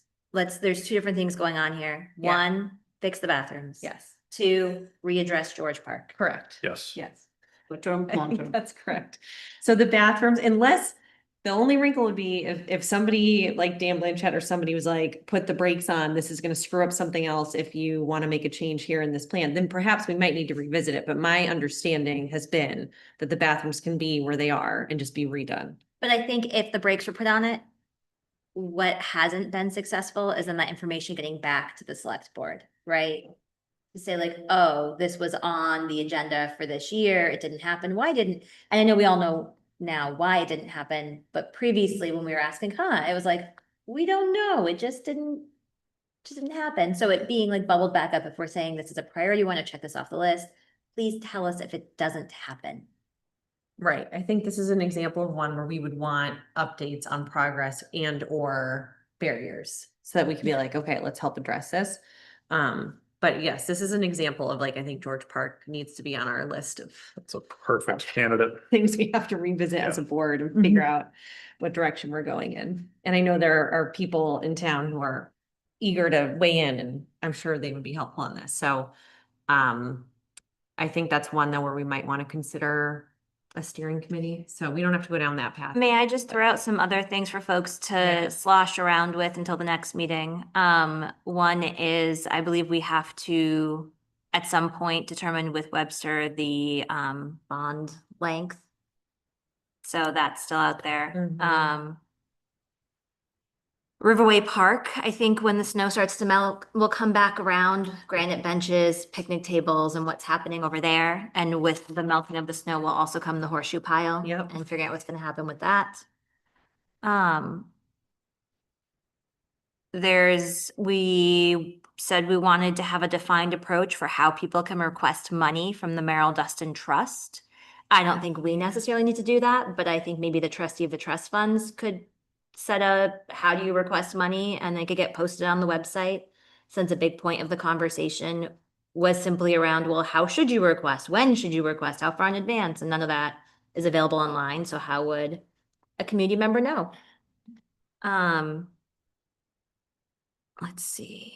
It was the use, it was more the detail of the use of not the use, but I mean, How much- Sabrina and I wanted to tear apart the policy, but in lieu of that, at least directions for saying if you, community member, would like to request funds, how do you do so? Because there isn't a thing that says you must provide XYZ or you should request a month in advance, 2 months in advance. But isn't it specific to music, the bands? It is. Yeah, but they anyone never can do- actually asked, right? Like they sent us how much they spent, but there wasn't a formal ask. And so a lot of the times we were saying, well, geez, we didn't even know how much they were expecting because they never actually requested anything. They just sent us an itemized list of how much they spent. Because there are no directions for what to do, and anyone can request as long as what they are doing. It's that, Correct. but there's also the question about whether or not we. To spend the capital. But that's a separate conversation that Yeah. doesn't impact the way a community member asks. So we should have very clear ways for community members to engage. That bubbled up as, hey, it wasn't clear. because there were people saying in the meeting, well, they should have asked a month in advance, they should have asked 2 months in advance. And so if we have implicit guidelines, they should be explicit. And of course, like if someone's like a day off from me, it's like, but it gives someone a chance to say, should I ask for this? I've already done it, or it's happening tomorrow, versus I'm planning it 6 months from now. I wouldn't put it the highest priority, but I was just naming it something that in conversation, we said, we'll come back to this. So, do, do, do, do, do. Oh, that reminds, I just saw something that triggered this. I will take a first stab at a draft of the select board, like letter that goes in the report, unless someone else would like to. Because it's signed by all of us. So I've done it the last few years, so I'm happy to take a crack at a first draft, and then I will circulate for people's input. And then we all sign it and it goes in the report that very few people read. But it's there nonetheless. So that will be coming to you. I will try to send that out in the next couple days. Karen, you know what I would love is just an internal timeline of our own goals for department heads have to have their stuff to us by then. As soon as the public hearing's over, by this date, we send it to the printer, you know what I mean? Or I'm really interested to know these things, because I was just going through all of the stuff from last year's town meeting, including, I don't know what to call them, but like extra bits of information. We had a pamphlet about the transfer station. We had a one sheet from the budget committee. And I'm not necessarily sure that we need, we're not going to make a pamphlet about the bond issue, because there's. yeah, exactly. There's no bond issue, and the culvert is relatively easy to explain.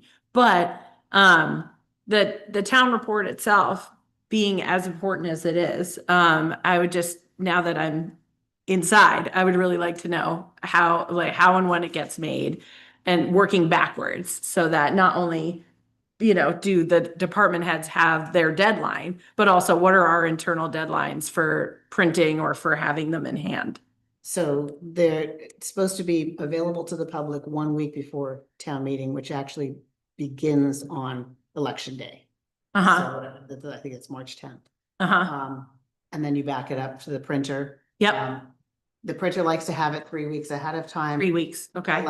The drop dead date for posting the budget is about a week and a half before that. So if it depends on what happens with the budget. If the budget gets drawn out for some reason at the end, then the printers are usually willing to shift. But if we get through the public hearing and there are no questions and no changes, then we just plow it through, and she's already building the town report. I assume she is. Yeah.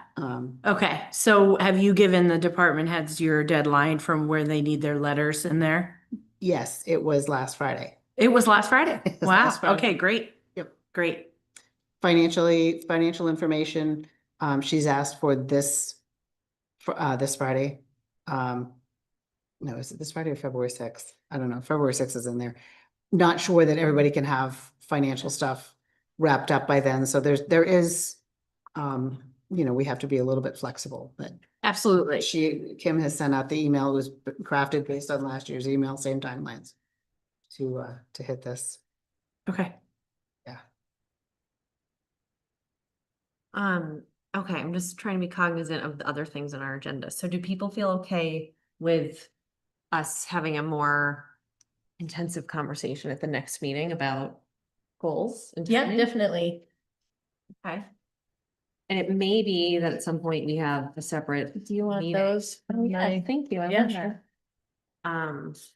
Like I know the school board does some sort of strategic planning day or something. I mean, I'm not saying we have to do that, but it might be something to think about.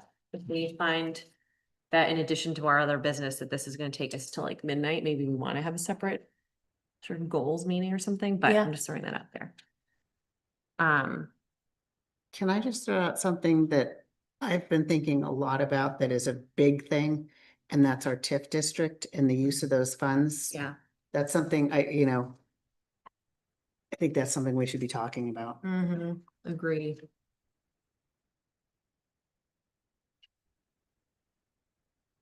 There's $1.6 million in the TIF district. Yeah. Okay. So are we okay to move on to expenses and revenues?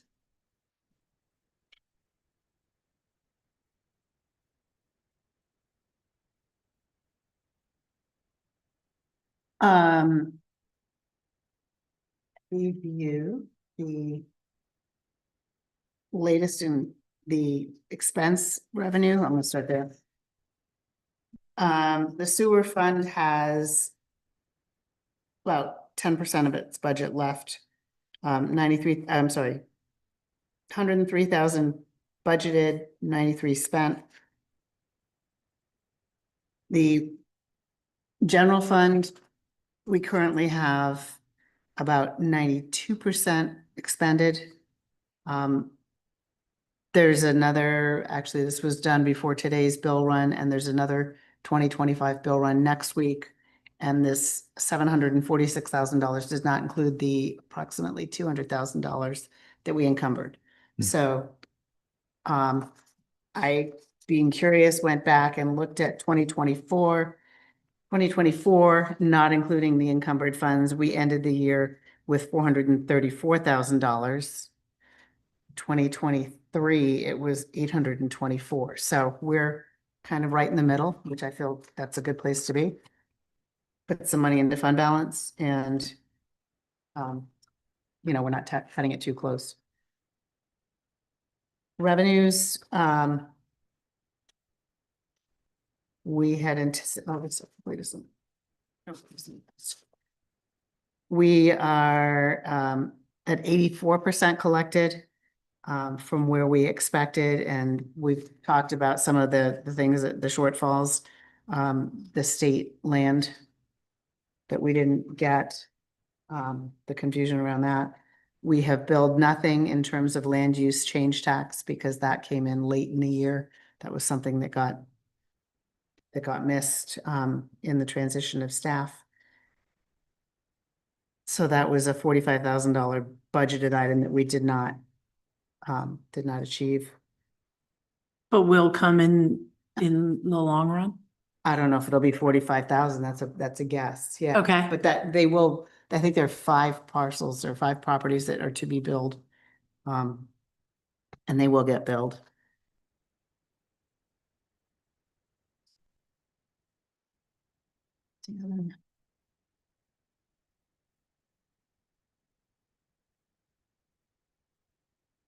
The pilots?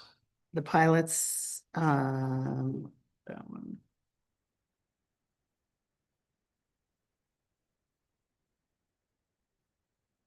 Folks who, it appears that folks whose pilots have expired do not feel that they need to pay. So we have, why am I not seeing pilots on here? It's first page Page, of the revenues. there it is. Yeah. Looked at it 3 times. Yeah, they're a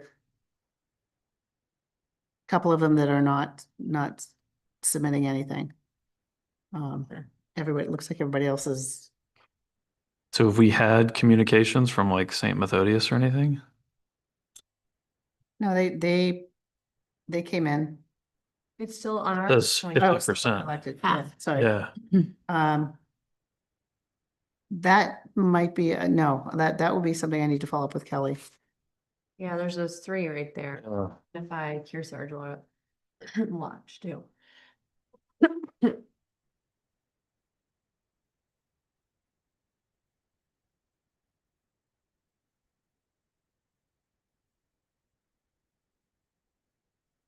Okay, so the land use change tax, I mean, that's kind of a guess when we estimate That's that a guess. revenue. Okay. Is the land management one expected to come in, or is that, what is? No, that was the one where The BLM one? Sorry. the land management one was that where the state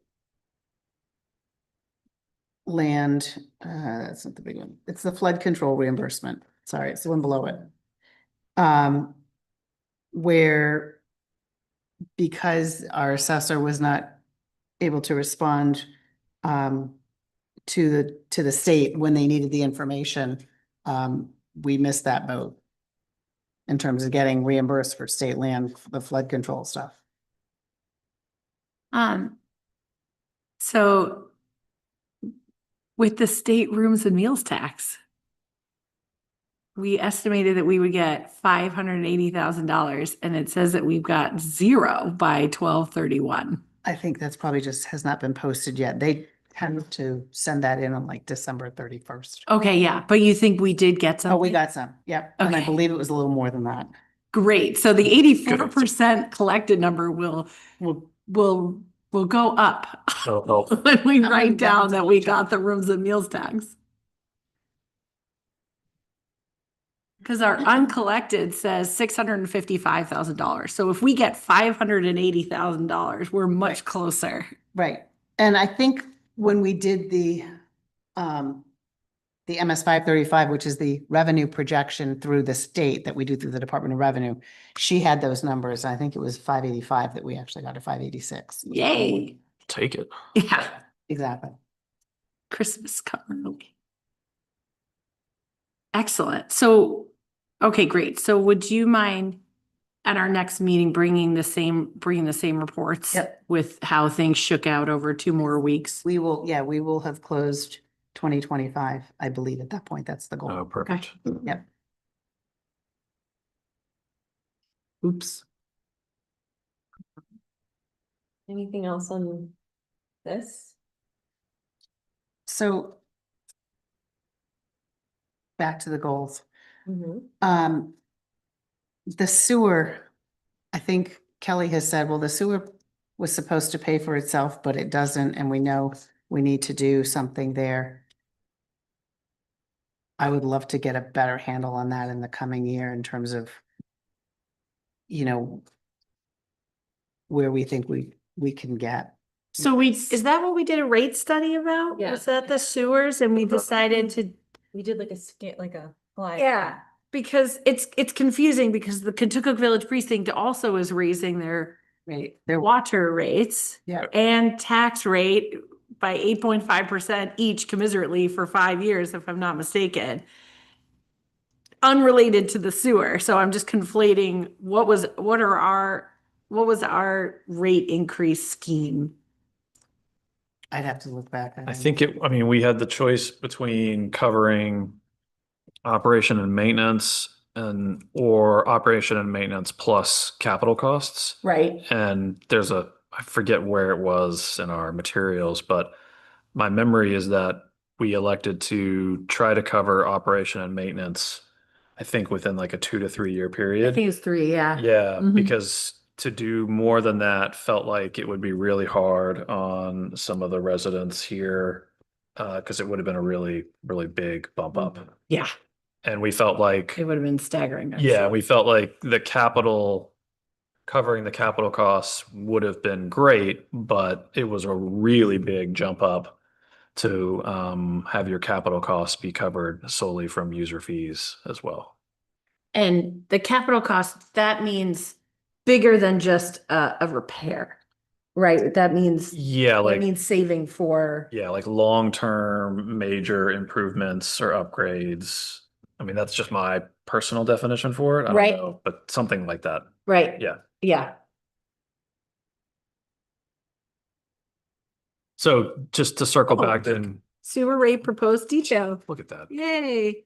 So Karen, I mean, is this the sewer concern that you just raised, is that going to go away next year just because the rates will bump up a little more? I don't know. Okay. I don't have a good handle on Got it. this. Yeah, I And understand. Where I just hear Kelly say it's not paying for itself like it should. Yep. You know, we've done some stuff with the rates, but are we gonna get there? And as costs go up, are the rates going up Right. at a comparable? Yeah, and I hope the answer is at the end of that 3 year period. Yeah. Projection. They will cover them, but there may be a little bit of a deficit for one more year. So. What meeting is that from? Just so you So can tell. sorry. Yeah, absolutely. Let me look. It is from April 21st, 25. 2025, 4/21/25.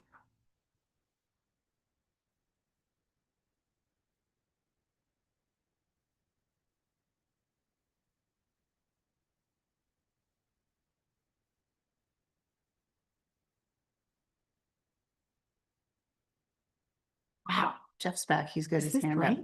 222 users? That's it? Jeff, do you want to say something? Or is he just letting us know he's back? He's muted. Can you hear me? Yes. Awesome. The sewer thing, is going to be a problem because sooner or later EPA is going to shut that plant down. And it's going to be a $20 million tab for 222 users. Yep. That's right.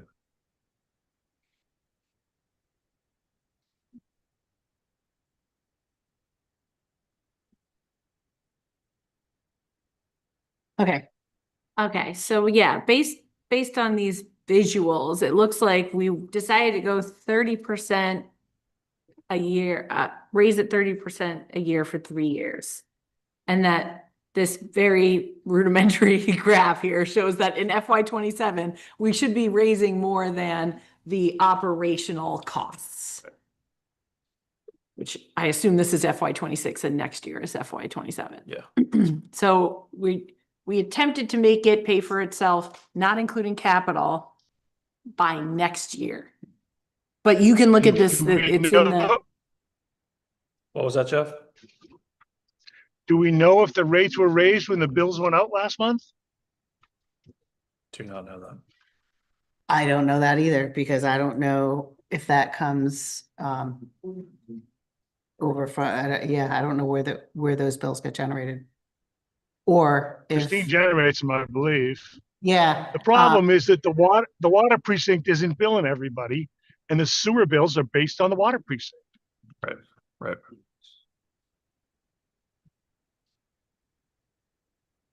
This is why this would be a strategic topic to discuss, I feel like. Yeah, they have over 100 meters that aren't working. Yeah. okay, let's see.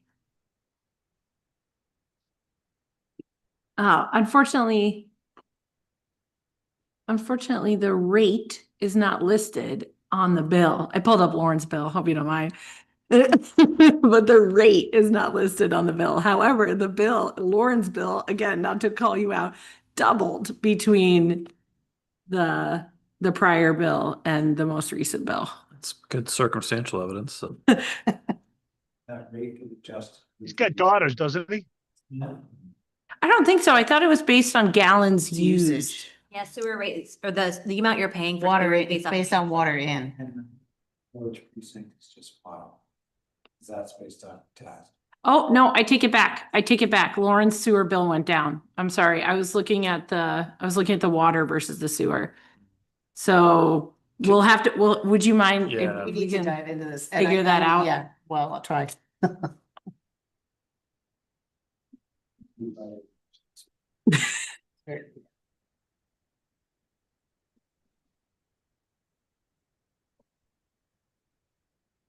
Yeah. Okay, yeah. The 86 Maple Street bill in June was 479 and in November was 403. So Okay. we should see if I the will rates were. definitely- Can we keep moving on our agenda? The sewer committee that's looking into the new plan. Not exactly. Because I'm thinking the sewer treatment plant, making one that would handle 400 users versus 200 users, there's a certain cost of building a sewer treatment plant. And to expand the use, I don't think that cost would go up a lot. Differently, so. Yeah. So if you make a bigger plant, you can end up with more customers Mhm. that spread the bill. Well, that's how this plant got built. But then they never expanded. Yeah, this plant has a capacity, I think, of 600 or 700 people. Okay, so we need to do more on this. Can we move on to the capital improvement plan or are we? Yeah, that's really quick. Okay. That's a quickie. I just wanted to mention that, what did they meet? That last Thursday, the 7th or something like that, maybe Wednesday?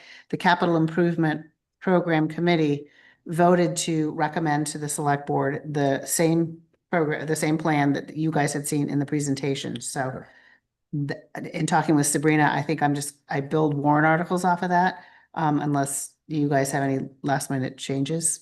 And I do not. I don't know when that conversation would happen if there were changes, but I'm gonna just plow forward with what they presented.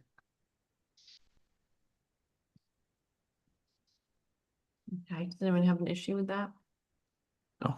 I just want to double check. We had asked for one change. Trying to find it. If you were looking for the $2,000 into the, there's something in their minutes. They did not feel that they're not even sure that whole maintenance trust sheet, which at the bottom of that sheet is the payroll liability obligation. They weren't even sure that was in their ballpark. That was within their responsibilities. They're not even sure about the maintenance trust. Because a lot of those expenses are less than the $10,000 and not considered capital. So And- that's part of the conversation you guys are gonna have next year with them.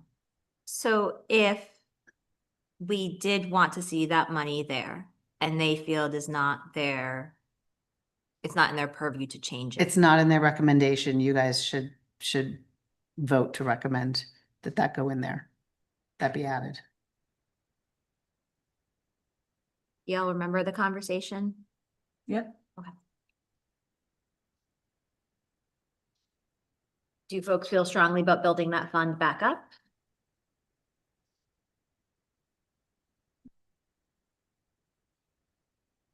You wanna have the I conversation? don't feel strongly about it. I don't feel strongly about it. Thanks, Jeff. There's currently what? 6,600. And this fund was established when a long time individual left and there was a significant payout. It was used again recently, again, with a long-term individual's departure.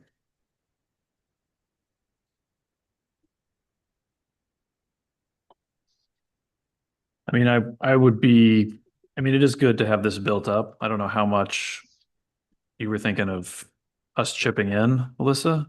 We had discussed 2,000. Yeah, I'm fine with that amount.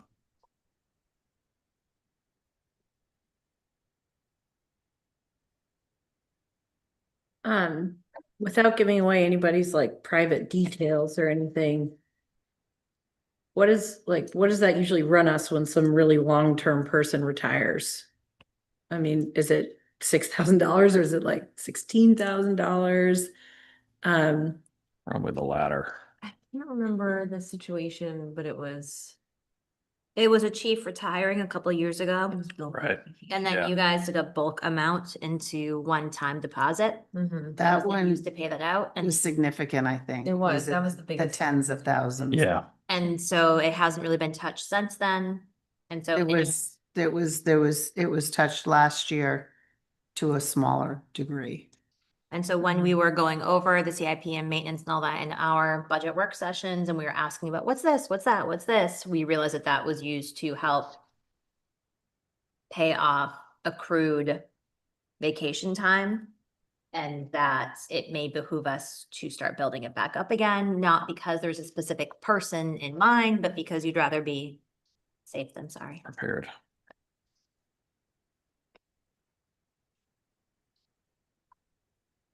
I would support putting $2,000 in. I am just gonna move that we put $2,000 into the, Payroll liability trust fund. thank you, payroll liability trust funds. Second. Okay, it's a roll call. Vicky, Yes. Stephen, Yes. I support that, Yes. and Jeff. Yes, Okay.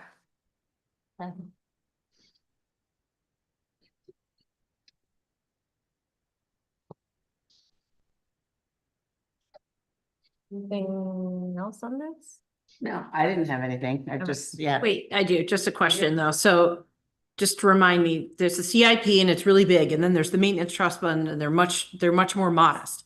And so is the CIP committee saying that that whole modest part is potentially really not their purview? Or is it the payroll part that they were saying is not their purview?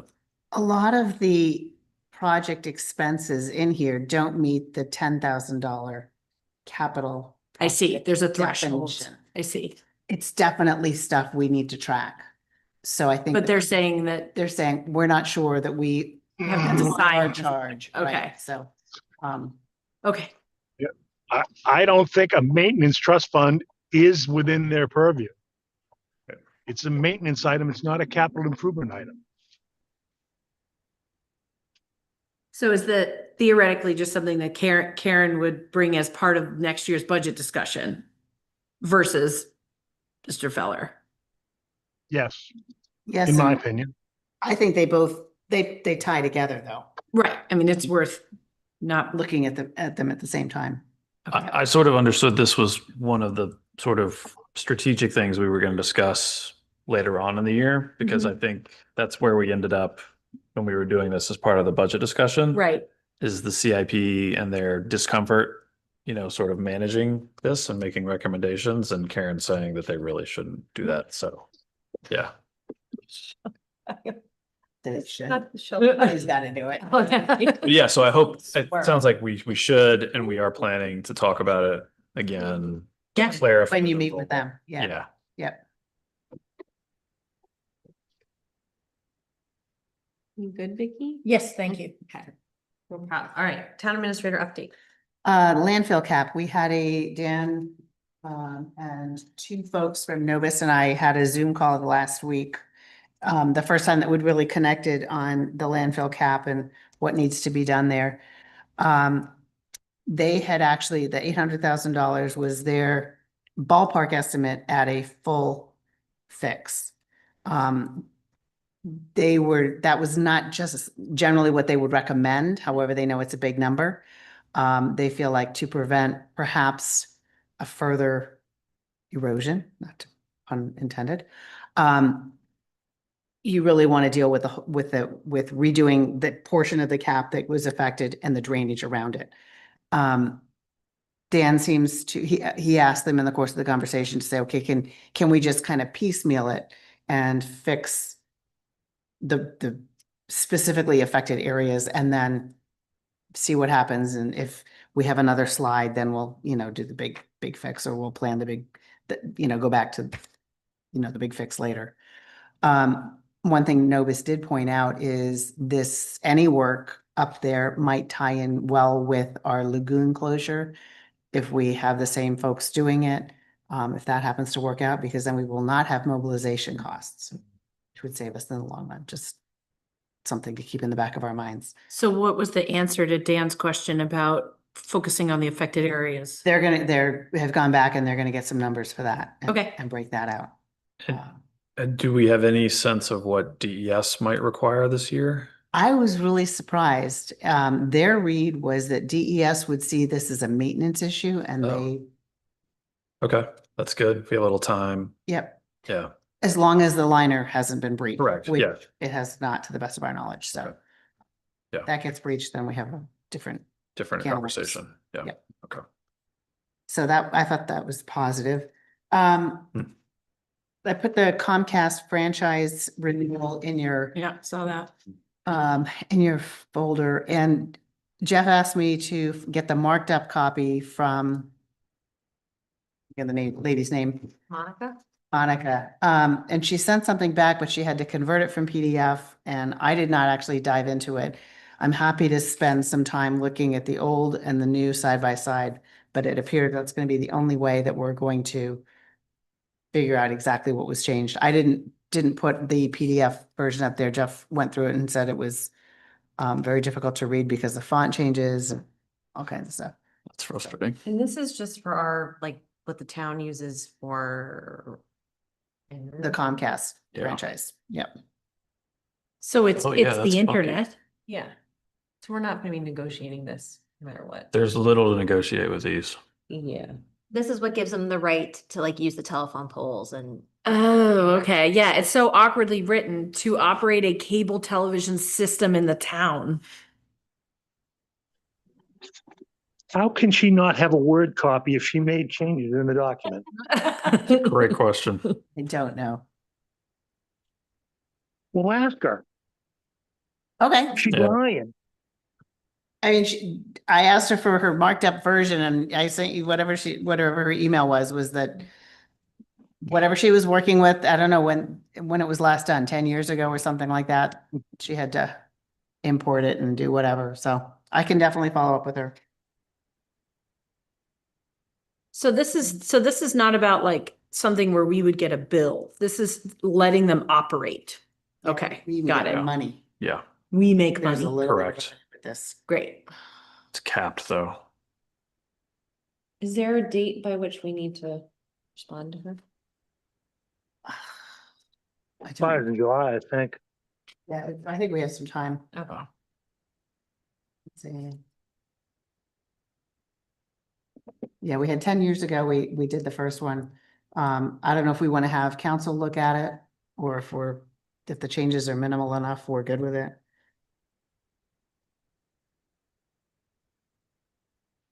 This is set to kick in July of this year, July 25th. So we probably need to look at it and decide what we're going to do before then. If anyone's curious, it's 32 pages long. So she says it's based on the old agreement, just a couple of minor language changes. So maybe she could just tell us what those are, because otherwise this has been vetted and been in place for 10 years and there's no. Right, we no don't have to do complaints. anything. Yeah. So I would love to not have to, dip into our legal budget to will or Look at it. I don't think. Yeah. Okay, so at least we have some time on it.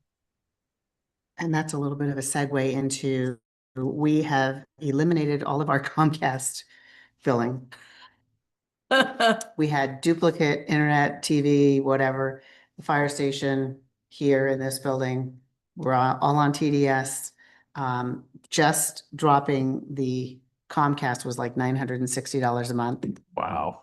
Um, Good job. with TDS, we are improving some of the services, getting faster speed internet for this building. And trying to bundle and get it in packages where we can. So that's going to be a little bit more savings overall, but for the most part, TDS will be more or less flat, but we'll get more for our money. That's great. So Like that. pretty excited about that. That's great. The next piece is our electric rate. We had some of our electric bill, I think we have like 14 or 15 electric bills. Some of them were on the community power, some of them were on Constellation. Constellation expired, it was like 8.5 cents. And that defaulted to Eversource, which is 11 cents. Community power is at like 12.7 cents. So that is Beverly's next task is to dive into that and see if we can get ourselves on some sort of electric into another contract. And to see what moving off of community power might mean. I don't know if because we put it together and made it available to the town, we have to stay on it. I don't know. I don't think so. Well, I do remember the community power folks came a couple months ago to give a present, like to check in with us. They came to tell us that the rates were going to be going up. Wasn't it the Webster board chair? He's on the community He power is, board. yeah.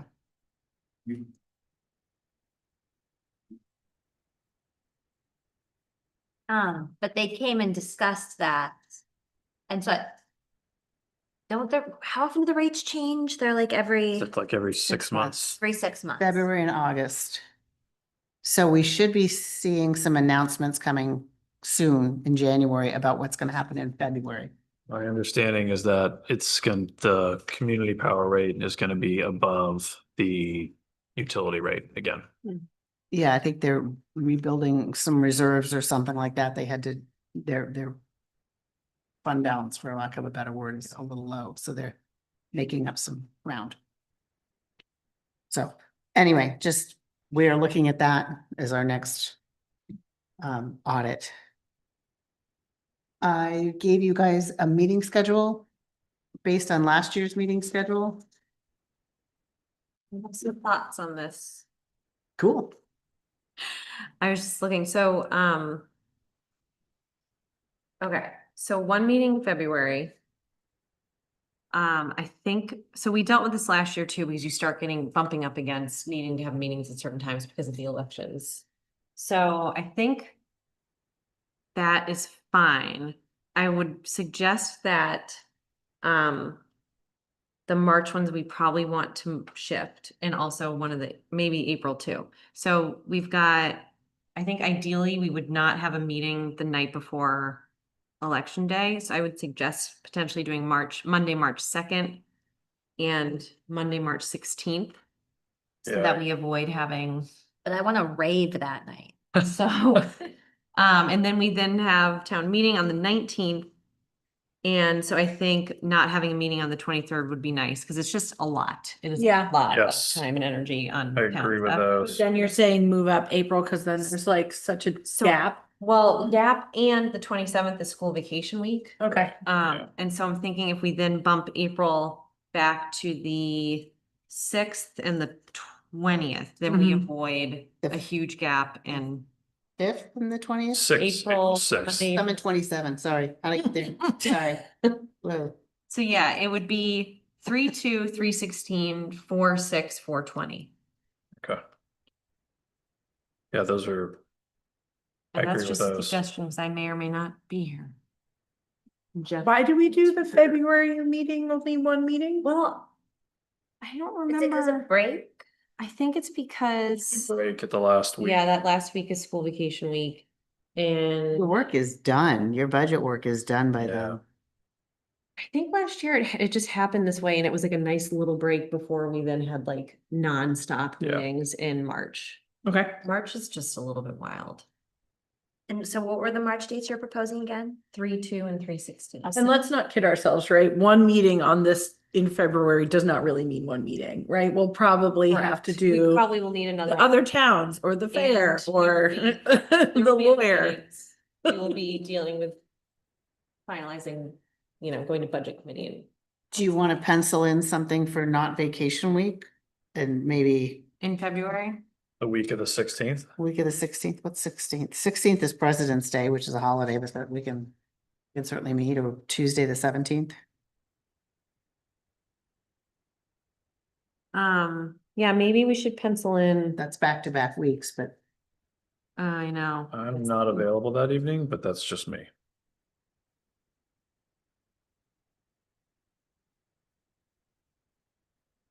Well, if people will be around, we could have, well, no, because then we'd have the second. Yeah, I don't know.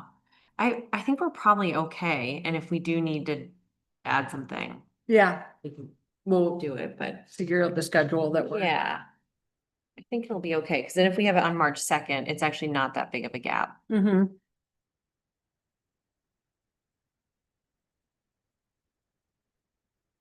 okay, I'll revamp this and send it out to you folks. And I think the last one I had was the ambulance billing, but we already talked. Did you get all your questions answered, Vicky? Regarding ambulance billing? I guess so, yeah. Yeah. You get paid? We have not been paid, actually, I think Webster paid. And Warner paid their, so you missed that part. Webster paid their 2025 estimate plus some. Warner paid their 2025 estimate only. And both towns encumbered unspent funds from 2025 to help offset their 2026 anticipated ambulance bill. Wasn't the agreement with Warner that they were gonna pay in 2025? That they were gonna pay ahead? We have not received a check. But that was the agreement we made with them.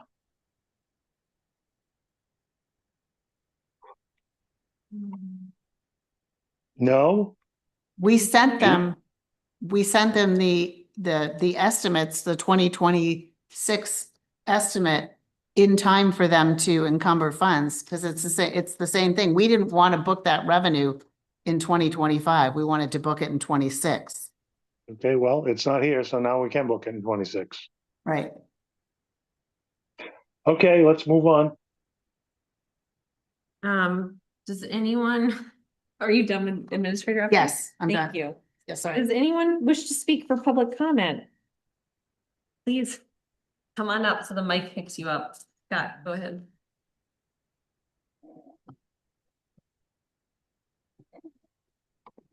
Hello. Thanks for waiting.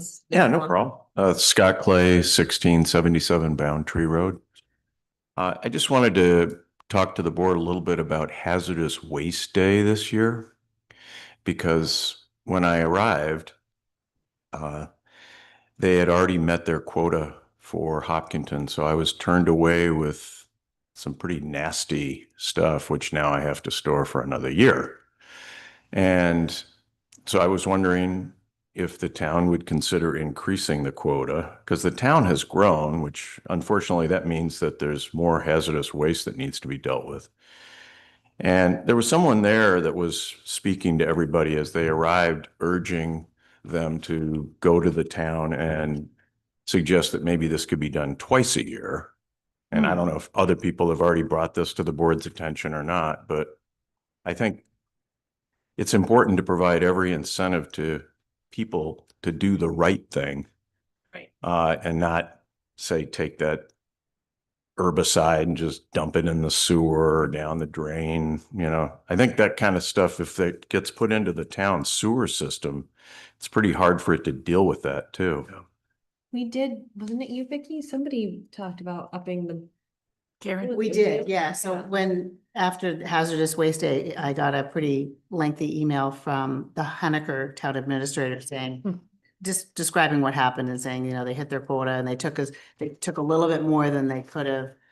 But they did end up turning people away. And I think it was by 11 o'clock in the morning or something like that, by noon. I got there at 1:30 and Yeah. they took some of my stuff, but they wouldn't take the paint stripper and they wouldn't take the herbicide.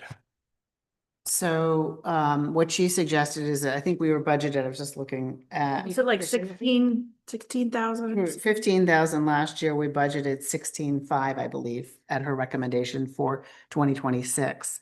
She also asked if we would consider hosting, and I haven't talked to Dan about that yet. Okay. So- Okay. So Does anyone ever heard of a town doing more than one a year? Hazardous Waste Day? No. I don't think so. No. And we do it in conjunction with Henniker. Yes. Okay. So maybe we could talk to Dan and see how big of a burden it would be for us to have our own. You want bathrooms or do you want? Okay. Well, yes, so we are aware then, and yeah, thank you for Sure. flagging that for us too.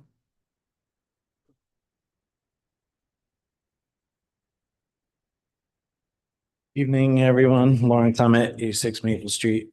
Just a quick comment on that. If you don't expand that or you can't do a secondary, maybe we could find a alternative location that people could pay to get rid of that, even though it kind of stinks, but at least you're not sitting on your stuff for longer and have a alternative disposal route. A couple things. George's Park Steering Committee, I've heard that from other people that it's almost time to do that again. We know we don't need many more committees, but that one's a biggie.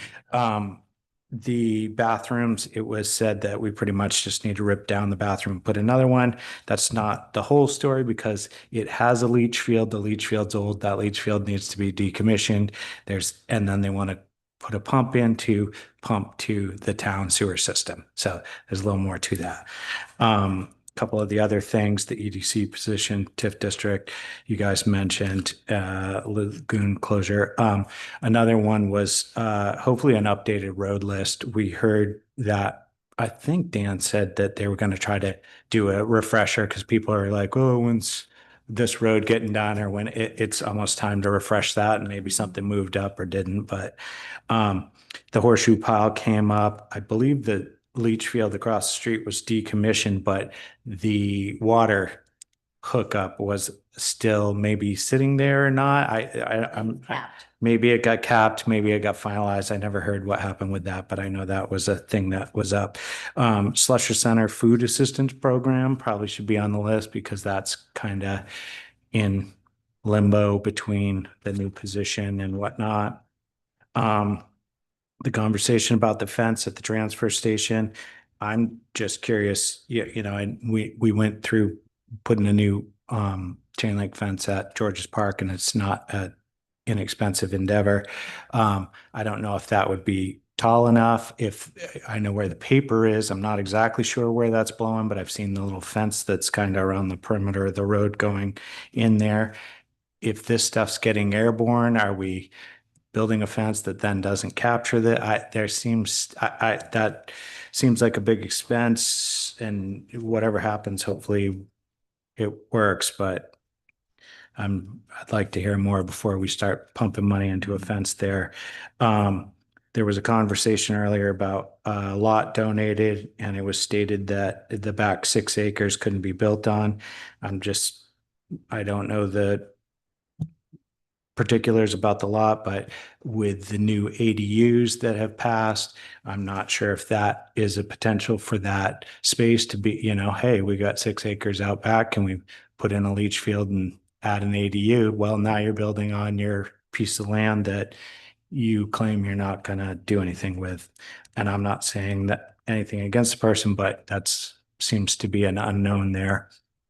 Recording meetings, planning board definitely seems to be the most important. Planning board sets zoning amendments and updates that we all vote on election day, those that choose to go. So I think that's imperative to get that one on.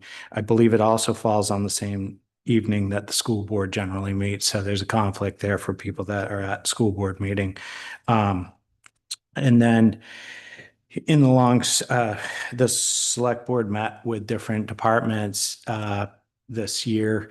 Technically, they were listed as meetings. You didn't record them. So, in your verbiage, you might want to include that. If we have a meeting at the fire department, sorry, we're not going to record the meeting if it's offsite and whatnot. And then also not sure how well all these boards follow Robert rules and know when and when not to go into public comment. But if you automatically upload to YouTube, there could be some stuff that maybe you wish didn't go up there. Yeah. Just saying, and They need guidance. Yeah, I don't know. I'm not at all the meetings, but that No, could. that's good. I was worried about that too, because a lot of like open space, for example, has to be non-public because it's about the sale of land. So you have to.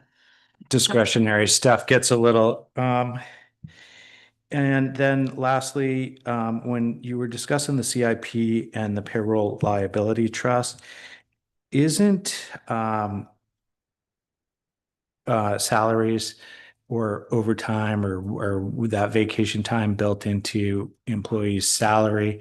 And then if they don't take that, wouldn't it be a surplus or fund balance in that salary line at year end? And if so, why wouldn't you want to, I'm getting a no shake here. We literally had this exact conversation with the CIP where you could committee. pull that fund balance to fund it because that person worked. And, if you didn't take your 2 weeks vacation, why wouldn't you? Aren't you budgeted If for that it? was the way they were funded, but there isn't additional money put on top of the salary, right? Because when they take their vacation, they're still just getting paid like usual. And so the way they're budgeted is not salary plus all this other stuff, because if they use it, then you just have this extra money kicking around. If they use it, wouldn't it come out of that? Well, no, line? because their salary encompasses their vacation time in the given year if they take it. So we budget 52 weeks at your salaried rate. You take vacation, it comes out of that wage line. You don't take vacation, it rolls over and you carry it forward. The budget is still the 52 weeks. So you don't want to budget don't budget for, for the- okay, that's where it gets a little, yeah. So So- accounting wise, though, we have some sort of liability on the books for all the earned time, all the unused earned time. Yep. So we know how much it could be if everybody gave their notice. There is Figure it usually out. best practice as to how much you want to have in the bank to cover your liability, like a percentage. I don't know if towns have to follow the same rules as other businesses, but I've worked at nonprofits where you had to have that money in the bank in the event something were to happen, we had to pay everyone out. So generally, I'm sure you know this, that when somebody leaves, there's usually a period of time where they're not there and somehow things sort of shake out most of the time. But Is thank there you a for take it, thinking is of- there a take it or leave it point? Like use it or lose it? For Yes. some of their It does. time, they can only bank so limited. much. So they don't stockpile and run into that issue. Is there ever any surplus left over? Say if you put in the budget for an economic development person that didn't by chance get filled, and then you had surplus in your operating budget, could you not use that surplus from fund balance to backfill your $2,000 in CIP? But I guess if you do that, you can't bank on it to be there annually. Hmm. Right. So it probably doesn't Well, I mean, And the. consistent. Sorry, and I know we spoke through this part really quickly tonight because we talked about it at length in a different meeting. But when we discussed the 2,000 previously, the idea wasn't in perpetuity. It was to get it back up to like, I think we talked about 20,000 is where we wanted it to get back to, but we didn't want to just allocate a big chunk of $13,000 to get it back there. So the idea was, let's incrementally put some money in, but not in perpetuity, not just like keep filling it up, but rather. Well, in that case, then if you did have surplus from unfilled positions, couldn't you, I don't know how tricky that is, but maybe look at using that fund balance, or does that have to be a separate warrant article and then it gets crazy? I don't know if you have that discretion, like if your salary line item ends up with extra funding, Mhm.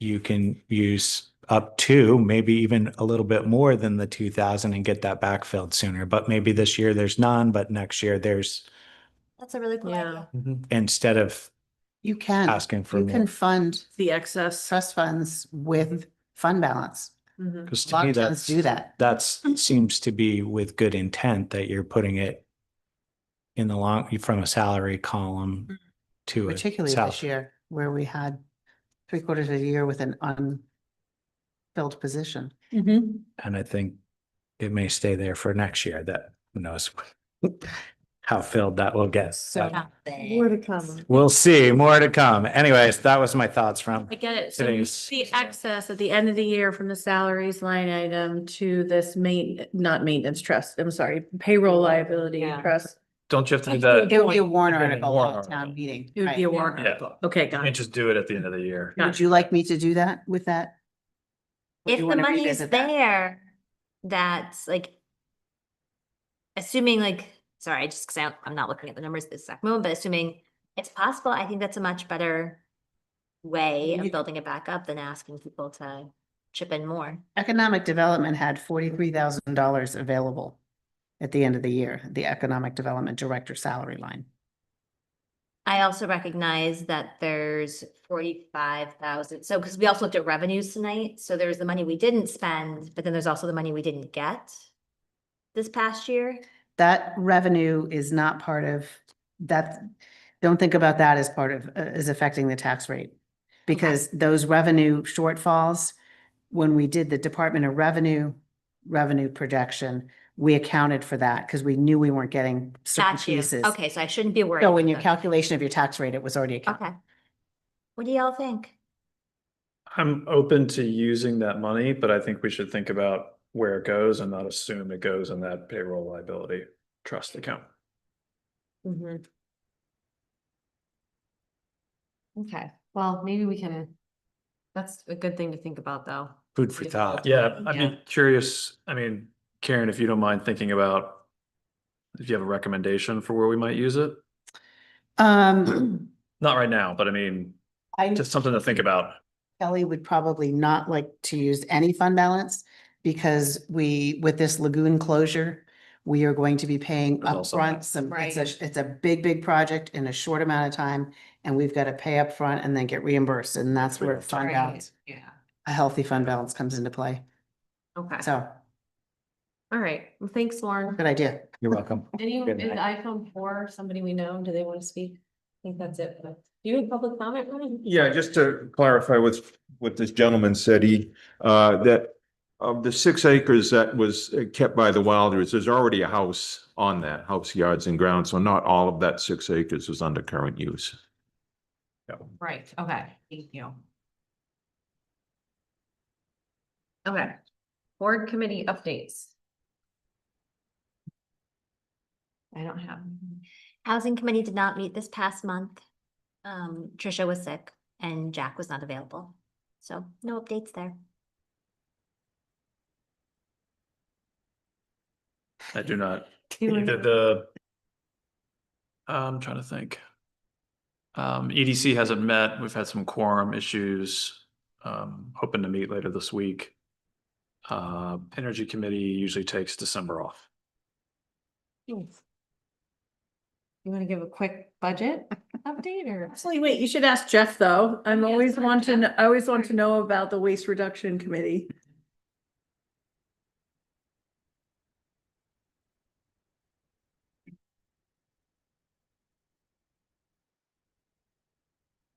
Can you hear me now?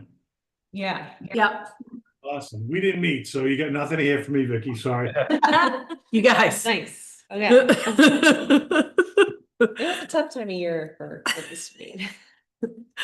Okay, well, yeah, so we presented the budget on December 17th, and then we had a budget committee meeting last Wednesday. And we got a basically tentative thumbs up from the majority of the budget committee. Lauren had has conveyed some concerns regarding the overall rise in the budget year over year. And, you know, I mean, I feel bad because I feel like I'm always going to say this, but like, if it weren't for the culvert, we actually would have gone down. But I fear there's always going to be that, if not yet, but for, you know, landfill cap, other culvert, sewer system, you know, so I feel like, you know, it's not exactly comforting, but it's just like good to have the knowledge that, you know, I wish I could show what our budget would be if, for example, like the cesspools and the culvert and all this stuff that, you know, is necessary and we're being compelled to do it. We're actually like, Right. we're actually pulled out what would remain. Because it demonstrates the things within our control and how reasonable and responsible the budget is. And then these things are a lot of them are largely out of our control. Well, and also the debt service is approximately 10% of the operating account. And so I'd really like to dig into that too. I was going to suggest this as we get a little closer to town meeting, that, you know, I'm playing with ideas about stuff to put up on the screen. Yeah. And we need the screen to be more visible. I'm also gonna ask if maybe we can kill 50% of the lights in the room so that we can read the screen. Well, if you just do an inverse of the colors, it's the graphic design of it is the problem. Okay, good. Yeah, we'll do black background, white writing. Is that what you mean? Instead of, But yes, there's a number of things, We because need- if you shut the lights off, people are gonna get concerned. I mean, half the lights. Oh, I know, I know. I know. But yes, things to improve. But, you know, I think it would be interesting to dig into that 10% number and show like, we're still paying for the library or something like that. You know what I mean? Things that, become obfuscated years down the road when it's just debt service. Yeah. To remind ourselves like how much we like the library and why, and how much it costs and why we're still paying for it and stuff like that. And I don't even know if we're still paying for the library, so forgive me if that was incorrect, but Paying for open space, the culvert, Houston barn and the road bond. okay. What's open space bond? We have, I believe we have a bond from much earlier that we tap into periodically to fund open space purchases, I think. Well, no, Is that, yeah, Ron's here, you can say. Yeah, 2003, the town voted to bond up to $5 million to acquire or protect open space. We've spent, I think, roughly half of that. And then in 2008, when the crash hit, the selectmen then said, no more, because we gotta keep the taxes down. Okay. But there were several properties that we had either acquired or got an easement on, and they should be coming close to finishing up. That's what I thought too. Yeah, the principal payment this year was 20,000 and the interest was 450, so. That sounds close to the Coming end. down. Yeah, yeah, exactly. So I think it's worth asking the question, especially because we are kind of still in the process. We have we're thinking about adding $2,000 here or there, we're not past the point of no return. So is there anything that we feel like needs changing, that we could reduce, that we feel like it's strongly about, that we haven't tackled on the budget? I mean, like I said, we got an overall thumbs up to move forward as presented. But that being said, this is a living document, and we've got plenty of people in town who are concerned about the taxes, and the culvert being, I don't want to call it absolutely necessary, because Karen made a comment the other day that we could basically gamble and see if the state would shut it down if we didn't fix it. But All about choices.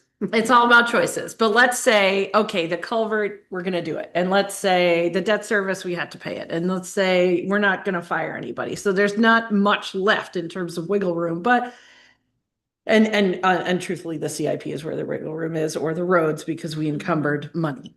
Right. So is there, does anybody want to change anything? Does anyone feel like we should make any changes, because we've got the opportunity to do so? Right. I feel like we discussed the budget at length and arrived at a good place, my personal view.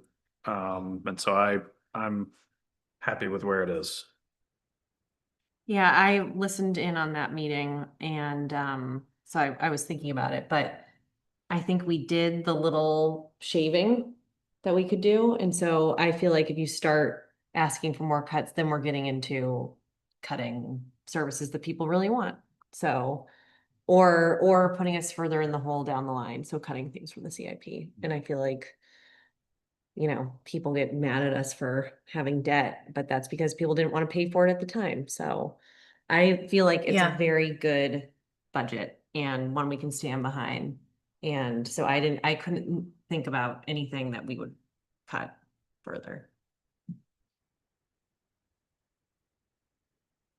Alyssa? I mean, it's funny that the TIF district came up tonight, because I was thinking, how does that percentage come out of our tax? When does it come out? Where is it represented? And is the amount that's coming out the amount that needs to come out? Like, is there a min-max happening? As I was thinking about random pockets of things of which I know nothing, but which lots of money are going to. Yeah, and I think this came up, I think it was at the budget committee. There was, yeah. And I think it is definitely something we need to wrap our heads around, and are there changes that we should be making? Especially because it's now been, it's got to be at least 5 years ago. It was 2018. Yeah. So is the Economic Development Committee the people who are somewhat responsible for deciding what we spend that money on? Because, we've got quite a pot of money sitting there that, please correct me if I'm saying this incorrectly, but that needs to be put into this very specific geographic area. Mhm. And so maybe if there's no board or committee that is beyond us who are responsible for making those decisions, then maybe, we need to refamiliarize ourselves with the language of the warrant article and then what we've learned from studies that the TIF money paid for.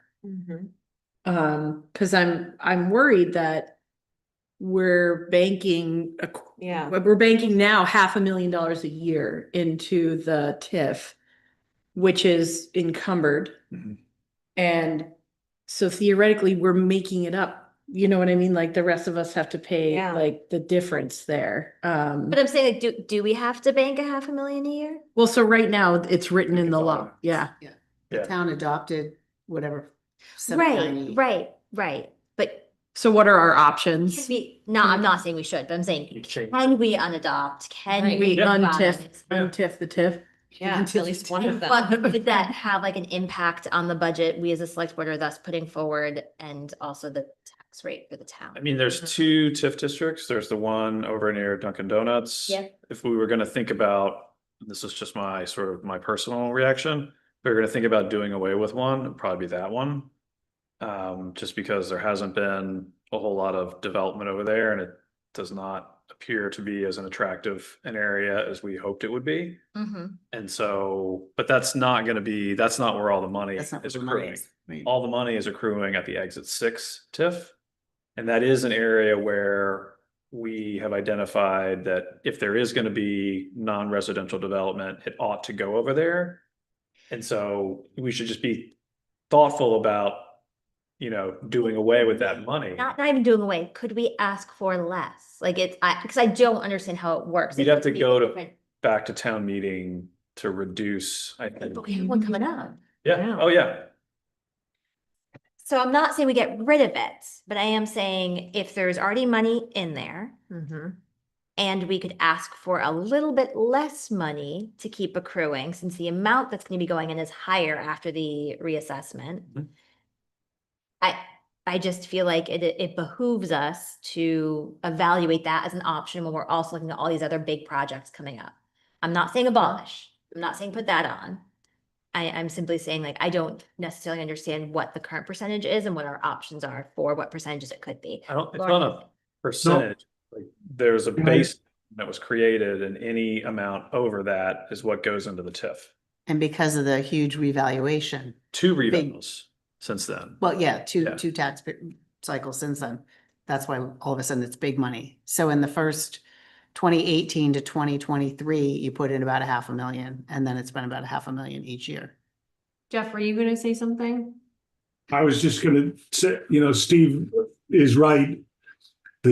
Whatever the taxable value was when the TIF was passed, those properties from the perspective of the TIF district are frozen, and any incremental tax revenues over time, like in the past 10 years, all the increase in tax base goes to the tax increment finance district.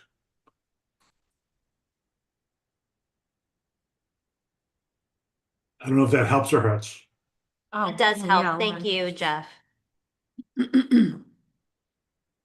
Lauren Clement, just wanted to add to that. It looked like there is a way to, from doing some research on this after the conversation at the budget committee, there's a way to redraft a warrant article and amend the TIF district. So on a simpler short term, since we don't know what we want to do, but there was good intent with both these TIF districts, it appears that if we left the Dunkin' Donuts intersection alone, because there's not a huge contribution going into It's only there, about $20,000. and then focused on exit 6, it appeared that we could make an amendment to almost start the clock again after the reevaluation and go back to a zero, like a minimal contribution as it was doing before the reassessment, because it was that reassessment that really bumped the contribution up there. And I think there's a 300,000 in that exit 6. And it seems like that is the one where maybe a well will be dug on the other side. Maybe if the sewer gets redone, there would be a connecting point of that TIF district contributing to, as was said earlier, the septic system could be larger if rebuilt 10 years down the road. So it may or may not make sense to just negate the exit 6, but if you could restart the clock, so not so much town contributions going into it right now, and there's still a significant amount of funding there to do engineering, research, and contributing small amounts for the, I guess it would be the next 5 years until a reassessment. If reassessment goes wackadoo again, then you could reset it. But it sounds like there is a way of doing that, but that's way above my head, legal schmiegel. And some of that, by having the TIF district, it also opens up grant funding. And if you eliminate that, it sounds like we take ourselves out of grant funding. So that's kind of my short-term thought on that, is if someone can rewrite a way to reset the clock so not all that 600,000 is going into that fund. I think you can vote money out of the TIF funds. I think you can redraw or abolish the TIF and resurrect a new TIF with new lines. And I would love to see someone take a look at all the options this year and have a deep dive into the results of the surveys and the studies that have been done. Yeah. Just, you know, to, again, kind of step it back and take a higher level look at, you know, where's the greatest need and where are we going to get the biggest bang? I'm not sure if a warrant article, that could all be assessed in a warrant article, could be put forth this year, but if not, it sounds like another 590 something thousand out of tax base is going to go into that TIF district again. So you're going to be up over $2 something million of funds that we don't even have a source for. Some more engineering, aquifer. It doesn't sound like good stewardship of taxpayer money. I mean, almost our worst kick. Draw the lines and fix your wastewater. I mean, that if a project, I mean, the idea is obviously if a project comes around, you have money available you don't have to bond for. And so, I mean, there are possibilities that will require some sort of a infrastructure improvement in that area. And if we have $1 million, $1.5 million sitting there, if that's $1 million, $1.5 million, we don't have to borrow. And maybe that's never going to happen. I don't know. But I mean, I guess I'm saying it's a risk you're taking by, you know, dipping into those funds or rescinding it and redoing it again, is that pool of money that we've accumulated is going to go away. So that's why we should do a fresh look. And possibly something for this year's town meeting, possibly not, it might be too tight. I think that would be kind of tight. I don't I think that'd did tight. do a little back of the napkin calculation with Kelly, and I think when we looked at if we used the valuation before the TIF district came out, I think it was about 4 cents on the tax rate. So that we would have had a slightly lower tax rate. Okay. As I'm looking at the 2018 finance plan that was adopted, it does say cost of plan implementation. East section, the project cost to bring water and sewer as far as Interstate 89 is estimated to be about 2 million. That was in 2018. Yeah, that's funny. I just want to be cognizant of poor Ron has been waiting here. So do we have other things for the budget or? No, that's my board committee update. I have to say, I thought that it was like one of the most thoughtful budget committee meetings I've seen. It was really, I mean, not just you were great, but like, I thought everyone had really good comments and I thought the school board did a great job too. So that was really well done. Okay. So does anyone have anything for other? Okay. So we have 4 non-publics. So we will vote hopefully to go into non-public, and then when we are done, we will adjourn and not conduct any other business. So it's a roll call vote. I'll move that we go into non-public for 91A32A personnel, C reputation, and E legal. There's And 2 for personnel. Yeah, added 1 more.